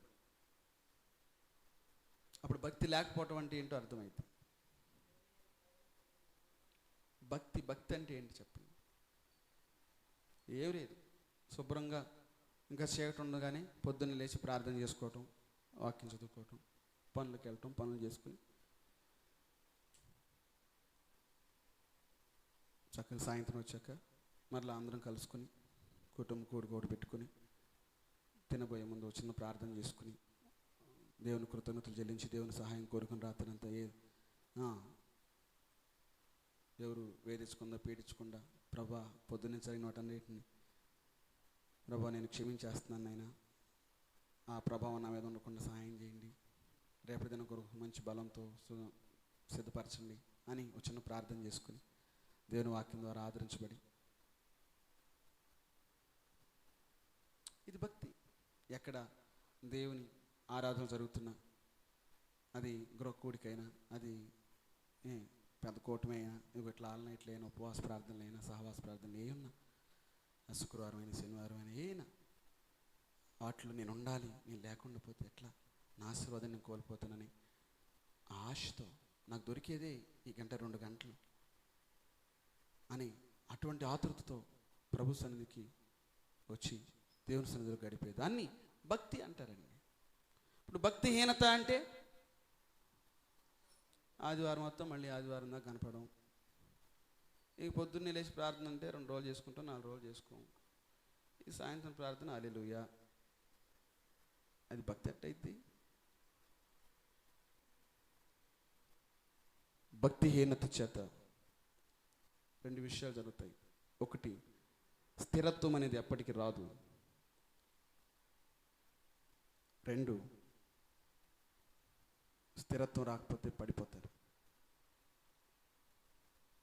భక్తిహీనత చేత పడిపోతున్నారు. ఎక్కడ పడిపోతున్నారు?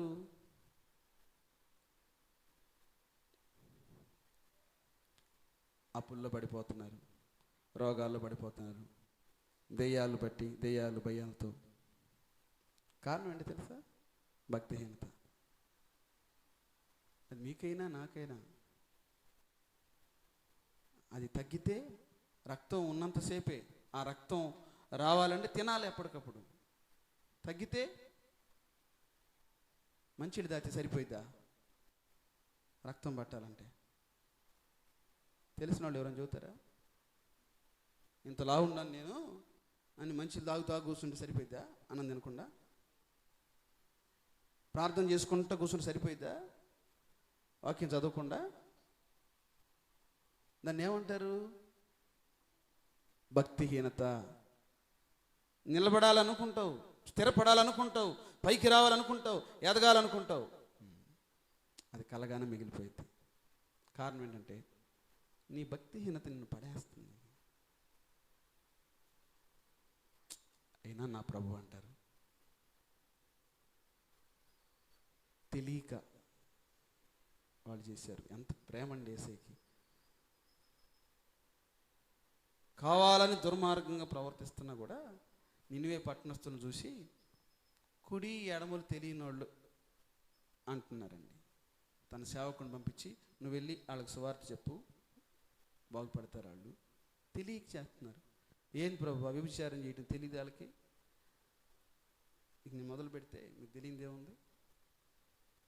అవన్నీ గుర్తొచ్చి సేవకుడికి నేను పోనా అంటే బాయ్, వాళ్ళకి కుడి ఎడమలు తెలియదురా. అంత చిన్నపిల్లలాగా చూస్తున్నాడండి మిమ్మల్ని. స్తోత్రం కలుగును గాక. వాళ్ళకి తెలియదు.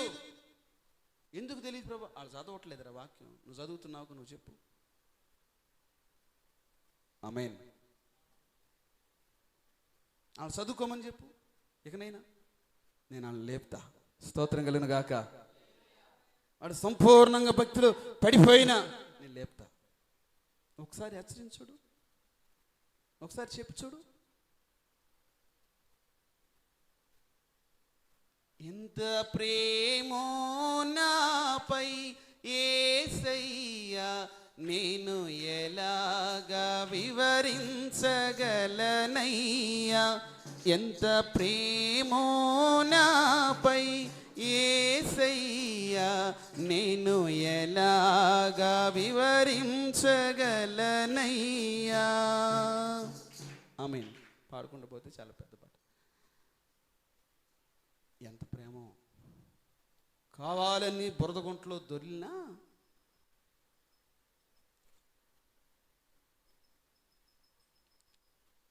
మనలో ఉంది దేవుని ఆత్మ. ఆ ఆత్మ మనకు చక్కని ఆలోచన అందిస్తాడు, మనం గ్రహించగలిగే శక్తిని ఇస్తాడు. ఎప్పుడైతే మనం ఆ దేవుని మాటను పట్టుకుంటామో ఆ మరుక్షణమే మనం లేపబడతాం. స్తోత్రం కలుగును గాక. కనుక భక్తిహీనత చేత పడిపోతున్నారు. ఒక స్థిరత్వం అనేది రాదు ఆత్మీయ జీవితంలో, ఒక అభివృద్ధి. ఆయన దరిద్రుడిగా మారిపోయాడు, నిన్ను ధనవంతుడిగా చేయాలని. ఈ వాక్యం ఎవరి కోసం చెప్పండి? ఏంటో వాళ్ళ కోసమా? నా కోసం చెప్పండి. ఇప్పుడు ఆ వాగ్దానం నీ జీవితం నెరవేరాలంటే నువ్వేం చేయాలి? భక్తి చెయ్యాలి. చెప్పండి. పని చెయ్యాలి. చెప్పండి. ఎవరి పని? పని చేసినోడికి జీతం వచ్చింది. తెనాల్లో ఒక మంచి సేవకులు ఉన్నారు. ఆ సేవకు చనిపోయారండి. వాళ్ళ భార్య ఉన్న పాస్టర్ గారు, మేమిద్దరం ఒక వివాహ విషయమే అక్కడికి వెళ్తే కౌన్సిలింగ్ చేయడానికి ఆ తల్లిగారు చెప్తున్నారు, తన ఇంట్లో దేవుని మందసం స్థాపించబడాలని 2 నెలల పాటు ఎండలో కూర్చుని 10 గంటల దగ్గర నుంచి మధ్యాహ్నం 3 గంటల దాకా లేవకుండా 2 నెలల పాటు ప్రార్థన చేసిందంట. దీన్ని ఏమంటారు? పిచ్చి అంటారు కదా. దాని ప్రతిఫలం ఏంటో తెలుసా?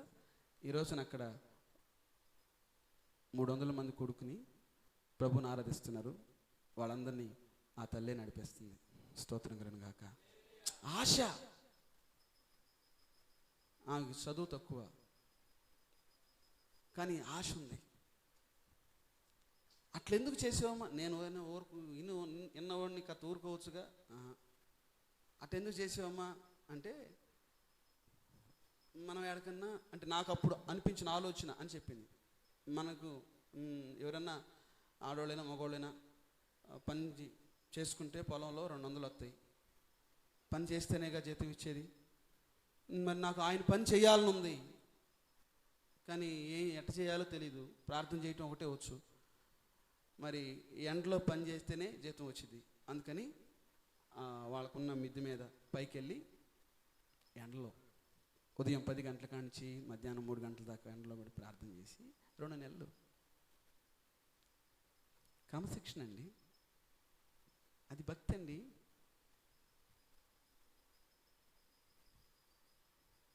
అక్కడ దేవుని మనసు, ప్రభువా నీ సన్నిధి ఇక్కడ ఉండాలి, అది నేను అనుభవించాలి, అది అందరూ అనుభవించాలి.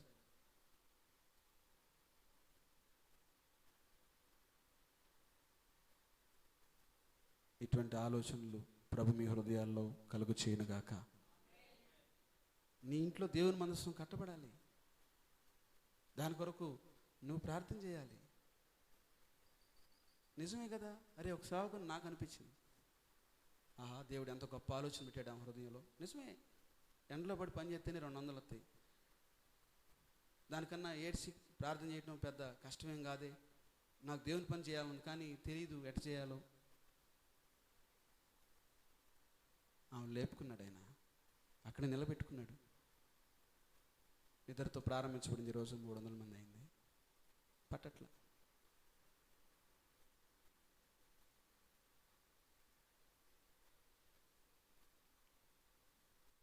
ఒకసారి ఆలోచించండి.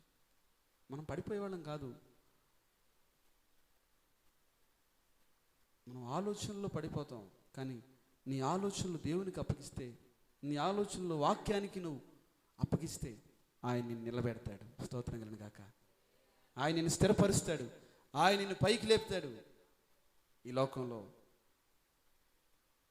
వెలిగే అగ్ని జ్వాలగా నిన్ను మండిస్తాడు. అన్ని కోణాల్లో నీవు దీవించబడతావు. యేసు నామములో ప్రభు మీకు అందరికీ పెద్ద పెద్ద కార్లు ఇచ్చును గాక. అప్పుడేం చేయాలి? ఇస్తాడు. మీరు 6ంటికే వచ్చి పని చేయాలి. అటువంటి తీర్మానాలు చేస్తే ఇస్తాడైనా. నిజమండి. మీ పనిలో తేడా రాకూడదు. ఒకప్పుడు ఇప్పుడు వాహనాలు లేకపోతే 8ంటికో వస్తున్నారు అనుకుందాం. దేవుడికి సొంత వాహనం అయితే ఏం చేయాలి? ప్రభా నేను తప్పనిసరిగా 5ంటికి వచ్చి పడతానయ్యా, పొద్దున్నే కోటానికి నేను ఉంటానయ్యా అనే ఆశ నీలో మొదలైందనుకో, ఆయన ఇచ్చేసాడు అంతే. నమ్మండి. నీకు ఇల్లు కావాలా? నా యేసు నామములో ప్రభు వాటన్నిటినీ మీకు విడుదల చేయునుగాక. డబ్బులు వద్దులే. ప్రభు మీకు మంచి ఆరోగ్యాన్ని అనుగ్రహించునుగాక. ప్రభు మీ పిల్లల్ని అభివృద్ధి పదంలో నడిపించునుగాక. మిమ్మల్ని అందరినీ ఆయన పరిశుద్ధులుగా తీర్చిదిద్దునుగాక.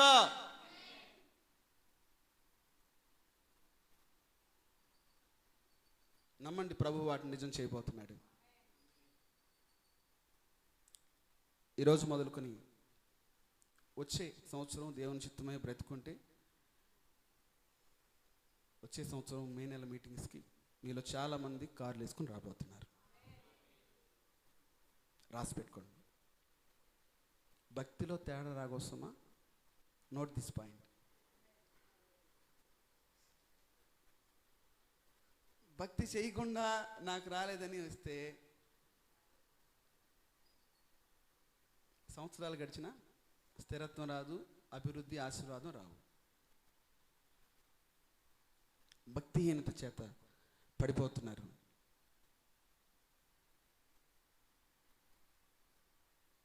ఓ మాట చెప్పాలి. ఇప్పుడు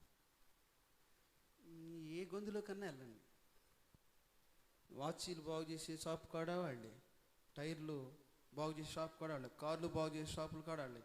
ఎవరు వాళ్ళు? సేట్లు. అవునా? కారణం ఏంటి? భక్తి.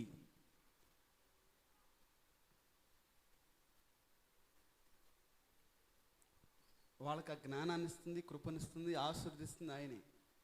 నేను నీకు చెప్పే మాట ఏంటంటే, అదే భక్తి నీవు కూడా చేస్తే నీకు కూడా ఇవ్వడానికి ఆయనకేం పక్షపాతం లేదు. ఆ భక్తి ఎవరు చేస్తే వాళ్ళకి ఇస్తాడు, అంతే. స్తోత్రం కలను గాక. నువ్వు చేయలేక ఆదివారం 2 గంటలు కూర్చోడానికి నానా పాటలు పడుతున్నావు. వాళ్ళేమో గంటకి 2 గంటలకు ఒకసారి వచ్చి, ఎప్పుడైనా 1 గంట దాటి, ఎప్పుడైనా 5 గంటలకు, ఎప్పుడైనా సాయంత్రం వినపడకుండా ఉందా? అది నేను అడిగేది. అవునా? అరే ప్రయాణంలోనూ కూడా సాప ఒకటేసి, చిన్న ఒకటి, లేకపోతే కండ ఒకటేసి ఆడ కూర్చుని అంటారండి. సత్యం తెలియని వాళ్ళే అంత ఖచ్చితంగా చేస్తుంటే సిగ్గుండాల్సిన పనిలే మాకు. ఆశ ఉంటే సరిపోదు, భక్తి కూడా కావాలి. స్తోత్రం చెప్పు. మనకేమో 2 ప్రాబ్లమ్స్. ఒకటి, సబ్జెక్ట్ ఉండదు, అందుకని భయం చెప్పడానికి వేరే వాళ్ళకి. పోనీ సంపాదించుకుందామంటే కాళ్ళు చేతులు నడువులు అంగం, ఒక క్రమశిక్షణ అనేది ఉండదు, అందుకని స్థిరత్వం ఉండదు. కొంచెం ఈరోజైనా దానికి పుల్ స్టాప్ పెడితే నా ప్రభు అక్కడి నుంచి నిన్ను పైకి లేపుకొస్తున్నాడు. స్తోత్రం కలుగును గాక. హల్లెలూయా. ఆయన అంటారు, నీతిమంతుడు సంపూర్ణంగా పడిపోయినా మరలా లెగుస్తాడు. ఎందుకంటే నేను లేపుకొస్తా. ఆ తీర్మానం రావాలి, ఆ గ్రహింపు రావాలి, ఆ నిర్ణయం రావాలి. అది ఎలా వచ్చిందో తెలుసా? ఒకటి, నువ్వు అంతరంగంలో అనుకుంటే నువ్వు ఆయన రక్తంలో పాలు పంపులు పొందడం ద్వారా ఆ గుణగణాలు నీలో కార్యరూపం దాల్చుతాయి. చప్పట్లు కొట్టి ప్రభు నామమును కనపరచు. హల్లెలూయా, హల్లెలూయా, హల్లెలూయా. అందుకని క్రమంగా మనం ప్రభు బలలో పాలు పంపులు కలిగి ఉండాలి. మరొకటి, 2 మాటలు అలా చెప్పి ప్రార్థన చేస్తా. సామెతల గ్రంథం 16వ అధ్యాయం 18వ వచనం.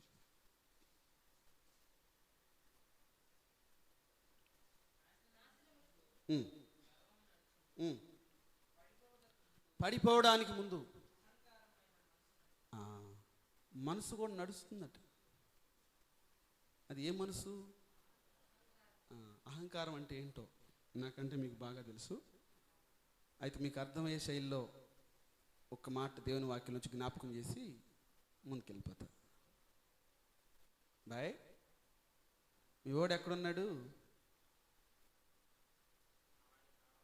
నాకు చెప్పావా ఆడి కాపలా ఉండమని? ఎవరితో మాట్లాడుతున్నాడు? కయ్యను.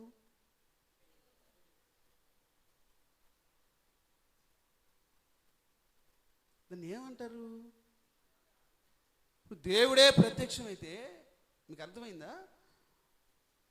పరిశుద్ధుల విషయం చూస్తే ఒక దూత కనపడినా కూడా వణికిపోతున్నారు.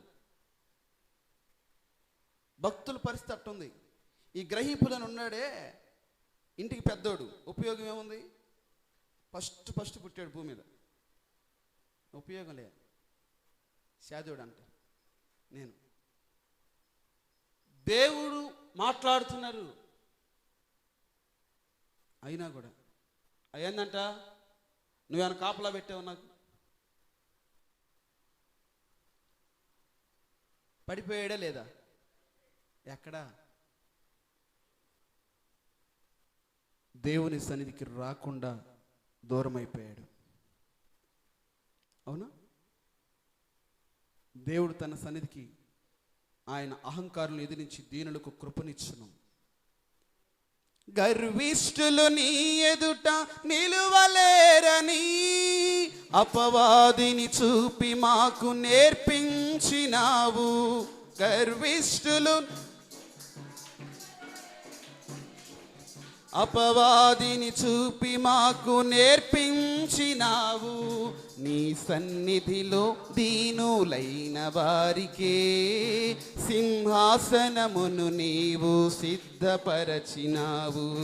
నీ సన్నిధిలో దీనులైన వారికే సింహాసనమును నీవు సిద్ధపరచి, అందుకే స్తోత్రముల్, స్తుతి స్తోత్రముల్, అందరూ చేతులు ఊపుతూ స్తోత్రముల్, స్తుతి స్తోత్రముల్, స్తోత్రముల్, మనసారా హృదయాంతములు స్తోత్రముల్, స్తుతి స్తోత్రముల్, ఆరాధన స్తుతి ఆరాధన నీకేనా ఆరాధన. స్తుతి ఆరాధన యేసయ్యకే నా ఆరాధన. ఆరాధన స్తుతి ఆరాధన స్తుతి ఆరాధన, ఆరాధన స్తుతి ఆరాధన స్తుతి ఆరాధన, ఆరాధన స్తుతి ఆరాధన స్తుతి ఆరాధన, ఆరాధన స్తుతి ఆరాధన స్తుతి ఆరాధన. హల్లెలూయా. ఇక అదే ఆఖరి రోజు కయ్యని జీవితంలో ఇంకెప్పుడు దేవుని కలుసుకోవాలా, దేవుని బిడ్డలను కలుసుకోవాలా, దేశ దిమ్మలాగా తిరుగుతూనే ఉన్నాడు. ఇక్కడ పడిపోవటం అంటే ఆత్మీయతలో పడిపోయి లోకానికి దగ్గరై దేవునికి దూరమై పరిశుద్ధులకు దూరమై దేవుని సన్నిధికి దూరమై వెళ్ళిపోయాడు. కారణం ఏంటంటే అహంకారం. దేవుని ఎదుట తగ్గించుకోవాల్సినటువంటి మనిషి దేవునితోనే మాట్లాడుతున్నాను అనే విషయం కూడా గ్రహించకుండా దేవుడే అడుగుతున్నారంటే అప్పటికే ఆయనకు తెలుసని ఏమాత్రం ఆలోచించినా అర్థమయ్యేది కదా, అది అతనికి తెలుసు. అయినా కూడా ఇట్లా ఉంటాయి కొన్ని జీవితాలు. కనుక కొంతమందిని మనం చూస్తాం మన సమాజంలో, మన బంధువుల్లో, స్నేహితుల్లో, పరిచయస్తులు. ఎందుకు కొంతమంది మందిరానికి వెళతా ఆగిపోతారు అంటే మనుషులతో కాదు, మనుషులతో బాగుంటారు కానీ దేవుని మీద తిరుగుబాటు చేస్తారు. దేవుని మీద అహంకారం, దేవునికి లోబడిన వాళ్ళుగా ఉంటారు. అందుకని వాళ్ళు దేవుని సన్నిధికి దూరం అయిపోతూ ఉంటారు. అది అపవాది మనసు. కనుక మనం జాగ్రత్త పడాలి. నేను చెప్పే ఒకటే మాట, నీకు రోగం వచ్చినా, ఏరాయన వచ్చారా సుబ్బారెడ్డి గారు రాలేదా? నీకు కరువు వచ్చినా, కష్టం వచ్చినా, కంఠంలో ప్రాణం ఉన్నంత వరకు ఆయన సన్నిధి నేను విడిచిపెట్టను అనే ఒక తీర్మానం నీలోకి వచ్చిందనుకో,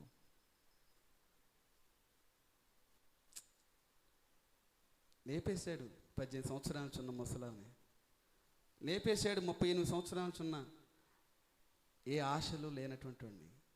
ఆయన అంటారు, నీతిమంతుణ్ణి వాడు సంపూర్ణంగా పడిపోయినా నా దగ్గర ఉంటే చాలు, నేను లేపుతా. స్తోత్రం కలుగును కాక. హల్లెలూయా.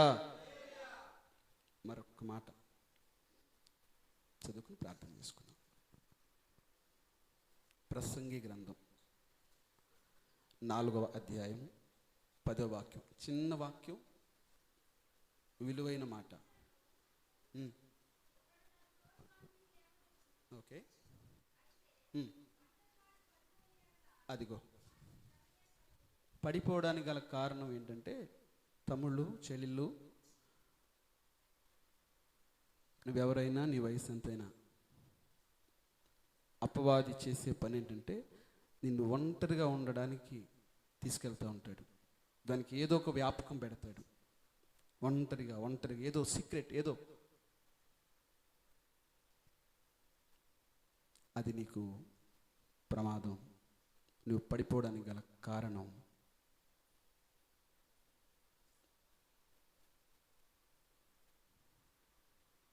ఆదాముతో కలిసి ఉన్నంతకాలం ఏం కాల, ఒంటరిగా ఎప్పుడైతే బయటకు వచ్చిందో జరిగిపోయింది, పడిపోయింది. ఎక్కడ పడిపోయింది తెలుసా? మహిమలో నుంచి పడిపోయింది. వాళ్ళు పోగొట్టుకుంది ఏంటో తెలుసా? దేవుని మహిమ. అష్ట కష్టాలు పడ్డానికి కారణం ఏంటో తెలుసా? ఒంటరితనం. మరి ఏం చేయాలి? తిమోతికి రాసిన పత్రిక చదవాలి. ఒంటరిగా ఉండకూడదు అంటారు, మరి ఏం చేయాలి? పరిశుద్ధమైన చేతులెత్తి ప్రభువుకు ప్రార్థన చేయు వారితో కూడా నీవు చేరాలి. ఆమేన్. చదువుకుని మనం ముందుకెళ్ళిపోదాం. తిమోతికి రాసిన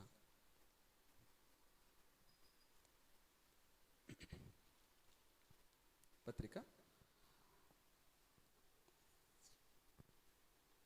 2వ పత్రిక 2వ అధ్యాయం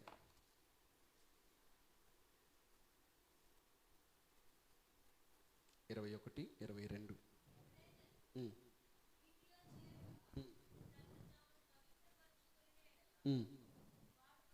పరిశుద్ధపరచబడి దేవుడు వాడుకొనడానికి అర్హమై ప్రతి మంచి కార్యములకు సిద్ధపరచబడిన వాళ్ళై ఘనత పొందుకోవడానికి పాత్రుడై ఉంటాడు. నీవు యవ్వన ఇచ్చలు కోరికల నుంచి పారిపో, పవిత్ర హృదయులై యేసయ్యకి ఎవరైతే ప్రార్థన చేస్తూ ఉంటారో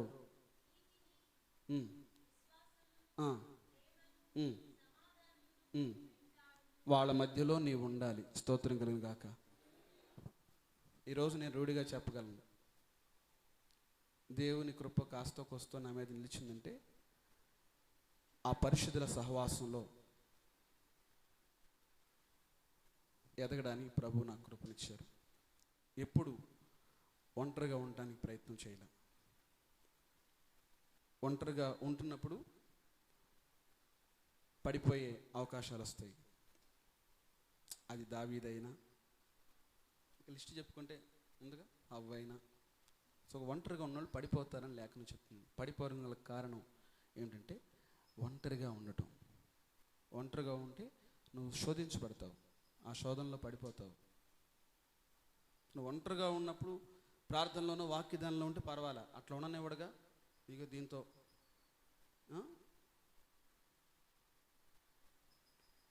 నేను చెప్పేది ఉంది మీకు చాలా తెలుసు, నాకంటే మీకే తెలుసు, బయట ఎక్కువ తిరుగుతారు కనుక. సో ఒంటరిగా ఉండేటట్లుగా చేస్తాడు నిన్ను. అలా చేసి నిన్ను పడేయటమే వాడి యొక్క టార్గెట్. కాబట్టి ఎప్పుడు నీ మైండ్ని ఒంటరిగా ఉంచు. దేవుని పాటలు వినటము, ప్రార్థన చేసుకోవటము, వాక్యం చదువుకోవటము, భక్తుల యొక్క జీవిత చరిత్రలు చదువుకోవటము. సాధ్యపట్టలేదనుకో, అక్కడి నుంచి పారిపోయి మెల్లగా వచ్చి దేవునికి ప్రార్థన చేసేవాళ్ళు ఎక్కడుంటే అక్కడ చేరి వాళ్ళతో పాటు నువ్వు కూడా ప్రార్థనలో ఉండు. స్తోత్రం కలుగును గాక. అప్పుడు నువ్వు ఒంటరిగా ఉండలేవు. కాలం గడిచే కొలది నువ్వు పడిపోవు, సరిగదా, నువ్వు నిలబడతావు, నువ్వు బలవంతురాలు అవుతావు. ఆయన నిలబెట్టి కొండ మీద ఉన్న పట్టణంలాగా అందరికీ చూపిస్తాడు. స్తోత్రం కలుగును గాక. కొట్టేది సప్పిడి దెబ్బలు కొడతావు. స్తోత్రం కలుగును. హల్లెలూయా, హల్లెలూయా. 5 మాటలు చెప్పాను. 1 చెప్పండి, మూర్ఖ ప్రవర్తన ఉంటే పడిపోతున్నారు. 2, అవిధేయత అంటే సనుక్కోవటం, అనుమానం ఉంటే ఆత్మీయ జీవితంలో పడిపోతున్నారు. 3,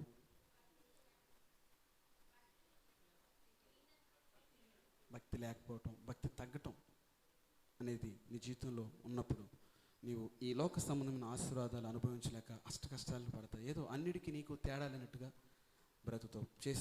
మొదలుపెట్టిన పనులు పూర్తి కాకుండా ఇట్లా ఉంటాయి. అప్పుల పాలైపోయి, అనారోగ్యాల పాలైపోయి, దెయ్యాలు పీడి ఇలా ఉంటాయి ఆ జీవితాలు. కనుక భక్తిహీనతకు చోటు ఇవ్వకుండా భక్తి కలిగిన వారమై మనం ఆ భయం మనలో ఉంటే భక్తి చేస్తాం ఆటోమేటిక్గా. రైట్. 4వది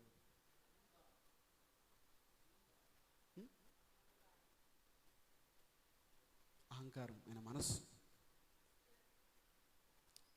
ఉంటే పడిపోతున్నారు. అంటే దేవుని సన్నిధికి దూరం అయిపోతూ ఉంటాం. అహంకారమైన మనసు ఉంటే ఏదో చేసుకుంటూ ఉంటారులే అట్లా అనిపించింది మనసు. అలా అనిపించకూడదు. దినములు చెడ్డవి కనుక అటువంటి కనపడుతున్నప్పుడల్లా ఇంకా ఎక్కువగా సమాజంగా కూడుకోమని, ప్రతిదినము తప్పక దేవాలయంలో కూడుకున్న ఆ అనుభవంలోకి రావాలని దేవుని ఆత్మ పిలుపు. చివరిగా ఒంటరిగా ఉంటే పడిపోతున్నారు. ఈ 5 సందర్భాల్లో 5 మాటలు ఉన్నాయి. వీటి యొక్క ఆంతర్యం ఏమిటి అని. మూర్ఖ ప్రవర్తన కలిగిన వాళ్ళు అంటే తిప్పలు పడటం, జరిగిన నష్టాన్ని పూడ్చుకోవడానికి కొన్ని సంవత్సరాలు పడుతుంది.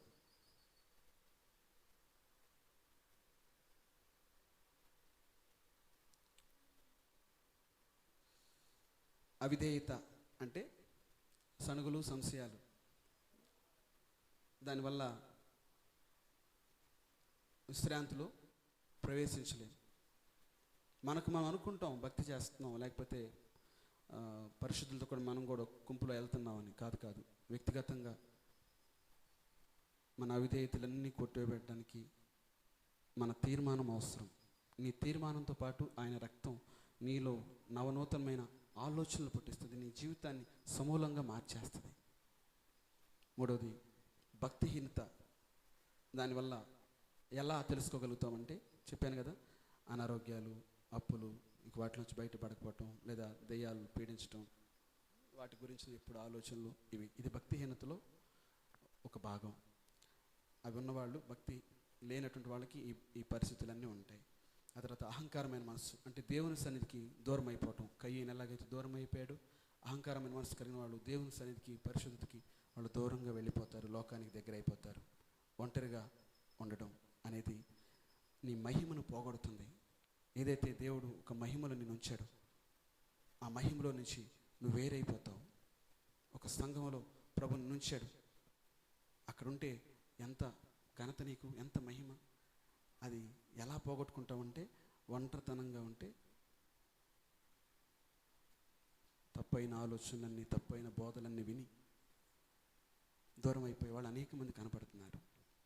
కనుక నువ్వు గత రాత్రి అయినా ఇదిగో ఇప్పుడు కూడా మరొకసారి ప్రభు హెచ్చరిస్తున్నారు. ప్రభు ఎవరి ద్వారా నిన్ను ఆకర్షించారో, ఎవరి మాటల ద్వారా నువ్వు పట్టుబడ్డావో, ఎవరి మాటల ద్వారా నువ్వు విశ్వసించావో వాళ్ళు దేవుని ఆత్మచేత నడిపించబడిన వారిని నీకు నువ్వు నిర్ధారించుకుని నిలబడ్డావు కనుక అందులో సందేహం లేకుండా, సంశయాలు లేకుండా, సనుగులు లేకుండా, అవిధేయత చూపకుండా విశ్వాసం కలిగిన వారై ప్రభు సన్నిధిలో ఉండడానికి మీరు ఏ విషయాలైతే విన్నారో వాటిని జాగ్రత్తగా జీవితకాలం అంతా స్వయం పరిశీలన చేసుకుంటూ మనం నిలిచి ఉంటే, ప్రియులారా, ఏ స్థితిలో నువ్వు ఈరోజు ఆయన సన్నిధిలో కూర్చున్నావో, ఒక అవిధేయత స్థితిలో కూర్చున్నావా, లేకపోతే బలహీనతలో కూర్చున్నావా, భక్తిహీనతలో ఉండి కూర్చున్నావా, నువ్వు ఏ స్థితిలోనూ కూర్చున్నా నా ప్రభు అంటున్నాడు, నా వలలో చేయి వేస్తున్నావు కదా, నీతిమంతులుగా తీర్చబడ్డావు కదా, ఇంతవరకు నా సన్నిధిలో ఉండి నువ్వు విధేయతతో విన్నావు కదా, అందుకని నేను నిన్ను లేపుతాను. స్తోత్రం కలిగిన కాక నేను నిన్ను లేపే దేవుణ్ణి. ప్రార్థన చేసుకుందాం. నేను మీతో చెప్పగలిగే ఒకే ఒక్క మాట, ఏ పరిస్థితి